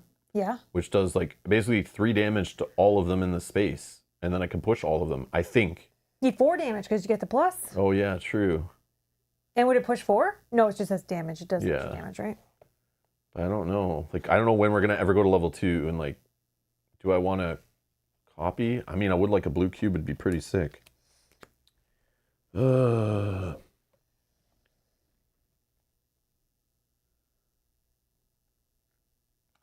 Yeah, okay, we're checking level 2. Ralph says, I'm uploading all my rulebooks into Notebook LM. That's what it was called, Notebook LM. I was trying to remember that yesterday, I think, or the other day on stream. We were talking about that, and I was like, I forget what it was called. Yeah, the AI tool thing. Somebody mentioned that before. I don't know if it was you, Ralph, but somebody told me about that before, and then I was like, I'll look at it after stream. Totally forgot after stream. I blanked. I was like, what is that called again? Oh, so you just upload the PDF and then... Yeah, and then you can it? like ask it questions, and it'll read, and you look for, you want everything on damage, it'll just like scoop it all together and give you summaries and stuff, I think. That's cool. Notebook LM. Ask any questions that gives you an answer, including the reference in the rulebook. That's cool. I know. This would have changed my life if I knew about this before. Okay. Notebook LM. Yeah, just upload the PDF. That's cool. Okay. All free too? Well, I guess Google, right? It's probably full of ads everywhere. But you could use it off screen. Oh, I make ads not show up on screen too. It is either web-based or you can download the app on your phone. Oh, neat. That's cool. That is neat, man. That could change board gamers. No ads. No ads. Winky face. Oh, yeah. Don't worry. I know what the winky face means. Yep, we're good. We don't have to say it out loud. Remember, we are on YouTube right now, and they're always listening. Google's everywhere. I know. I want an unlimited cube. I'm thinking, Andreas, I'm thinking the same thing. So that's why I'm thinking between this or this. And copy one of my skills that's blocked by an action cube means I can just put a blue cube here and then copy even like a red thing that's blocked or a yellow thing that's blocked, like whatever. Yeah. Yeah, maybe I'll go with that one. Just to get another blue cube. Yep, blue cube, please, if you could. I got that. Yeah, I like that. Okay, is it wrong that I want this one? I don't know if I'm going to put on there instead. Oh yeah, you can show us your options too. Oh yeah.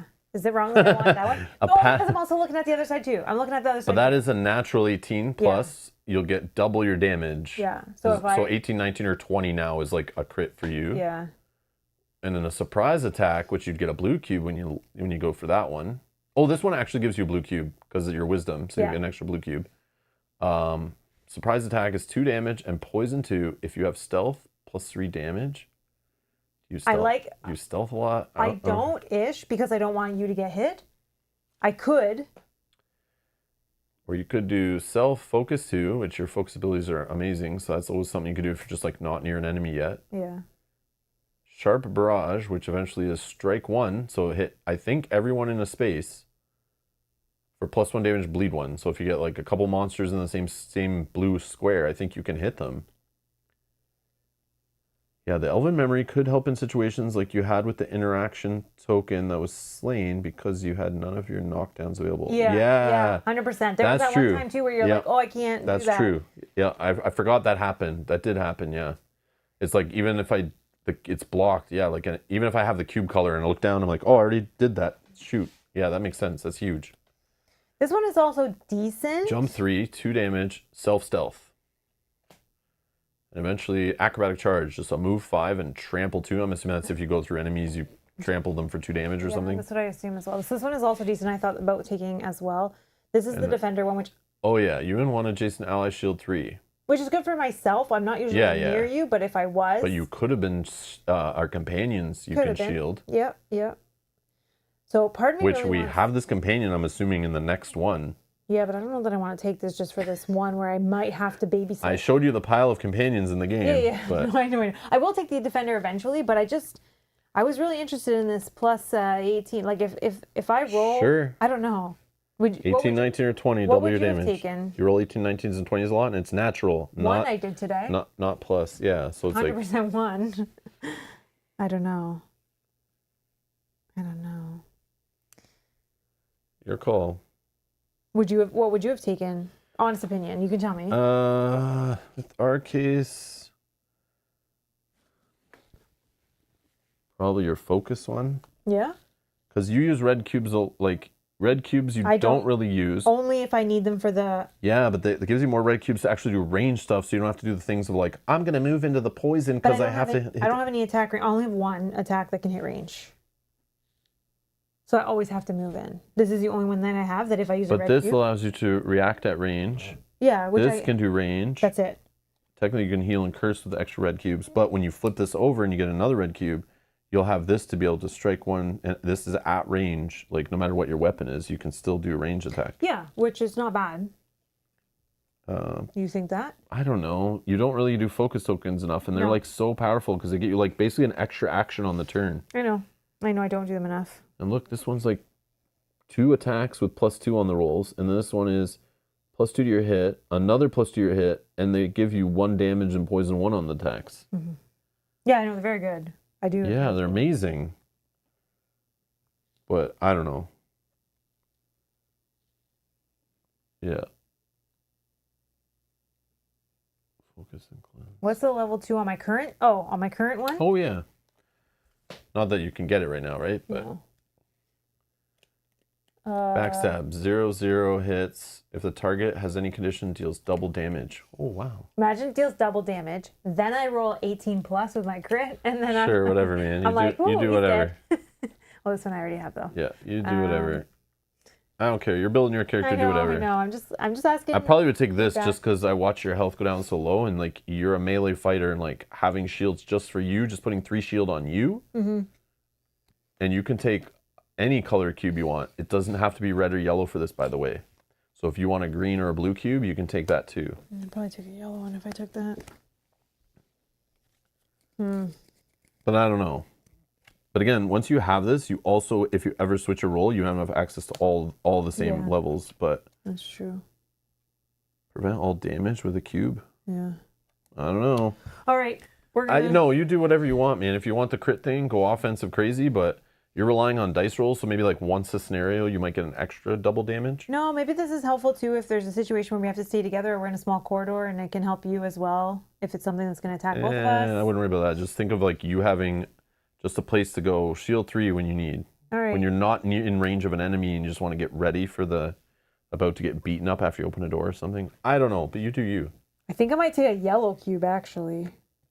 Like yellow is what I use the most, and then I can do like the more melee attacks and my This only does it if you're adjacent to the enemy, which usually I am because they're attacking me. But there's guys that attack you from range. I have the red cube as backup. Oh, okay. I just would hate to not have enough yellow cubes. Yeah. Yeah, I'm going to yellow cube. Your melee character, I guess. Maybe those. I don't know. Okay. I like extra cubes. But if you're watching later in the next couple days, leave in the comments below what you would recommend for Mel, and she'll read that hopefully before we stream next time, and we could still change it before the next scenario, but... Yeah, I agree, Andrea says, remember if you kill enemies quickly, there's no need to prevent or shield. I agree 100%, but how many times do you think I'm going to roll 18 plus? Andreas, have you not played a game with the D20, and you're trying to hit 18, 19, or 20? Come on, man. I mean... We don't bet on luck here. That one, you get a guaranteed 3 shields. Listen. I really do want We're going to have 0 offense if Mel dies early, okay? We lose the whole scenario. So keeping Mel alive so she can keep attacking every turn is great. But when she rolls 1s all the time, this is not going to help her. But shields can. I don't know. That's the way I'm looking at it. Yeah. Because these are like endurance kind of scenarios. Like, you do need to move quickly, but all of them have been like, kill all the enemies, it seems. Yeah. So it's like, yeah, 18 plus will double your damage sometimes. But if we know anything from playing Gloomhaven, Frosthaven, Jaws of the Lion, Buttons and Bugs, all this Gloomhaven crap, is when you roll that you pull the ×2 card, more than half the time, you didn't need the ×2 damage. Yeah, you were trying to get 1 damage on the enemy to finish it, and you roll your ×2 and do 16 damage, but it's like, you didn't need it. So gambling on stupid flashy effects like this I'm so against it. Like, that's like you take that when you're like, none of this is good. I'll just take this because it's something. Or if this second one was like that amazing, like the second one. It's okay. I like +3 damage to 6 damage. Yeah, if I'm stealth. +2 if but I'm you're not. not always stealthed, and No. Currently I'm not, because we're playing I two don't know. players. Mel's always surrounded by enemies, getting smashed by enemies. If she's got shields, that helps. And those shields also help her not take burns and poisons and all that if the damage doesn't get through. So yeah, I'm going to argue on that point. Minion, start a spreadsheet for me. Every time I roll 18 plus, put a little tally, tick tally, and we'll find it. and then how in a second column, how many times was it useful or would it not been useful? That would be so funny. Listen, I know it's more entertaining for you guys watching to see crits happen every now and then, okay? Yeah. Then Mel going, 3 shield. And then like, I didn't take any damage.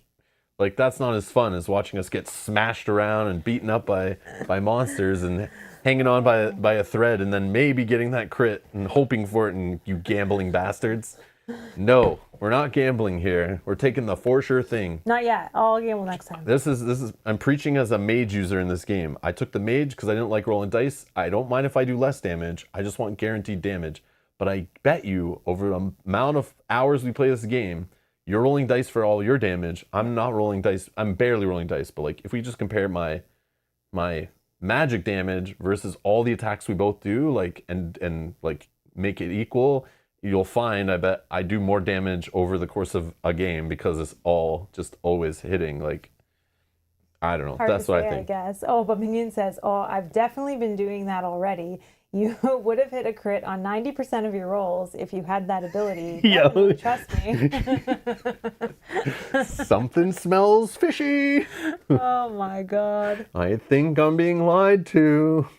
Andre, it's 2:30 in the morning. Oh my goodness. Man. Oh my goodness. Thank you for staying up with us and being so alert. Yes, you're on it. You're on it, Andreas. I appreciate everything you're like pointing out, teaching us stuff. That was good. I think we have more things that we have to do. Yeah, we do. Sorry. Oh, you're right. We're not done. We're not fully done, but we're close. That was all just the reward stuff. Yeah. Okay. Next, take a free recall action and recover all of your health. Then remove free recall action. So you just don't take a curse cube, right? Yep. But you don't get rid of any. Okay. Recover all your health. Good. Then remove all conditions affecting the heroes, but retain any resource tokens you have. So you can keep focus, you can keep shield. Okay. So I keep this focus too. Okay. Okay. Finally, pets are dismissed between the two adventurers while companions are kept. So we still have our friend, I guess. So let's put him over here, and then you can put yours over here. Okay. And then it says, if you aren't ending the game session right now, keep your hero board and initiative track as they are now. And we'll just leave it on the table so we can pretend like we're continuing. Mm-hmm. But I did read about this. Like, we could, if we had to clean up the table, you throw all these back in. You count them right now. You write down how many, not of each color, just how many discs are out. And then you throw them all back in the bag. And then when you're setting up next time, you get out that number of discs just randomly and put them there. Okay. But we'll just leave them and see how that goes. If we fail, we'll do the reset it randomly just to spice it up.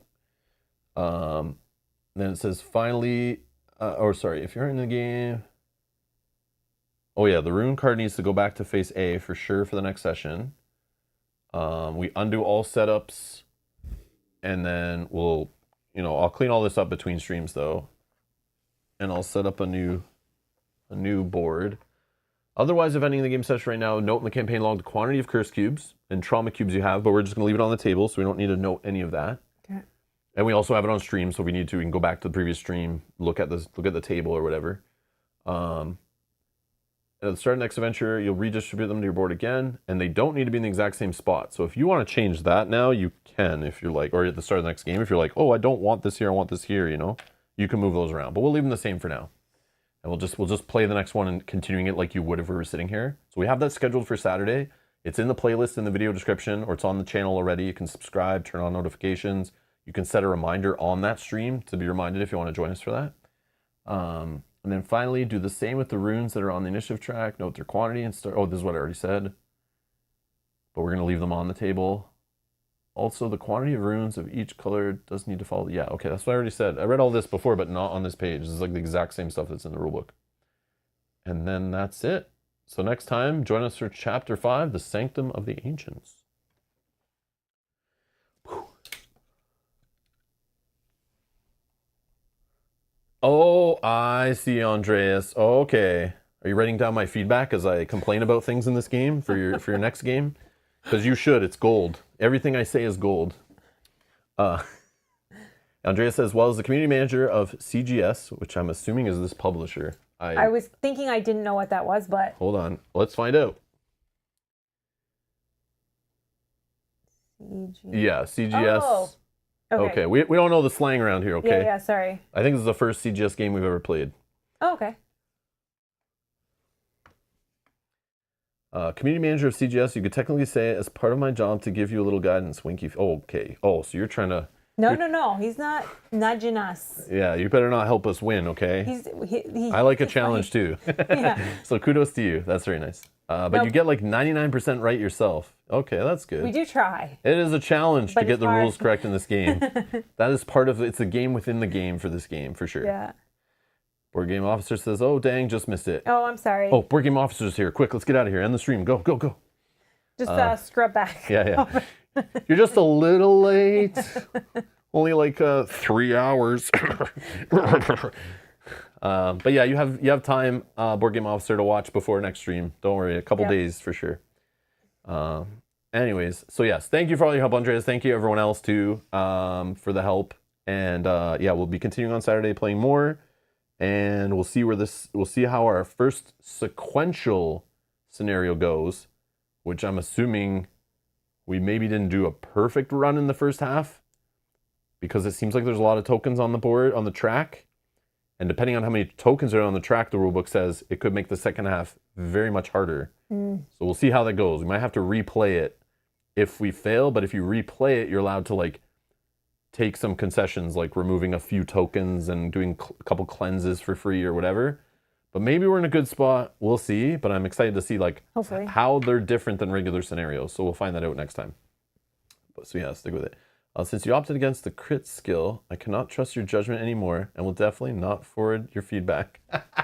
See, I think that would have been good. Listen, she could switch. Switch it. No. Switch it. No, because then I won't roll any crits once I switch it. You guys are gamblers. Andreas is a gambling addict too, I can tell. I am going to think about it. If I really, really want to switch it, I'll switch it. But I think I'll just go with a little bit of extra defense. I never bet on D20s. They failed me too many times. I don't trust them. But yeah, all right. We could switch it. Again, I'll think about it. If you want to convince Mel, leave your comments down below if you're watching later too. Like I said, you guys have other suggestions. There's one person suggesting against it. We know Minion is Minion is trying to give some false pushing with some fake numbers. They know possibly sketchy math was in there. They know I have better luck than you, so I will roll. How many ones have I been rolling? I feel like you're the one queen in this game. Yeah, I did roll. But again, you roll way more than I do. Yeah, so my odds are higher. Yeah, because I only attack a couple times in a scenario. I feel I use the red attacks, but even if you win, it would be interesting to compare how you started the next session versus how you'd be allowed to if you reset it. Oh yeah, true. Yeah, true. We'll make sure that we kind of count these out at least before we start in case we have to reset. Yeah. All right, sounds good. Thank you guys for watching. Thanks for supporting the channel, and we will see you guys in the next stream. Bye-bye. Bye.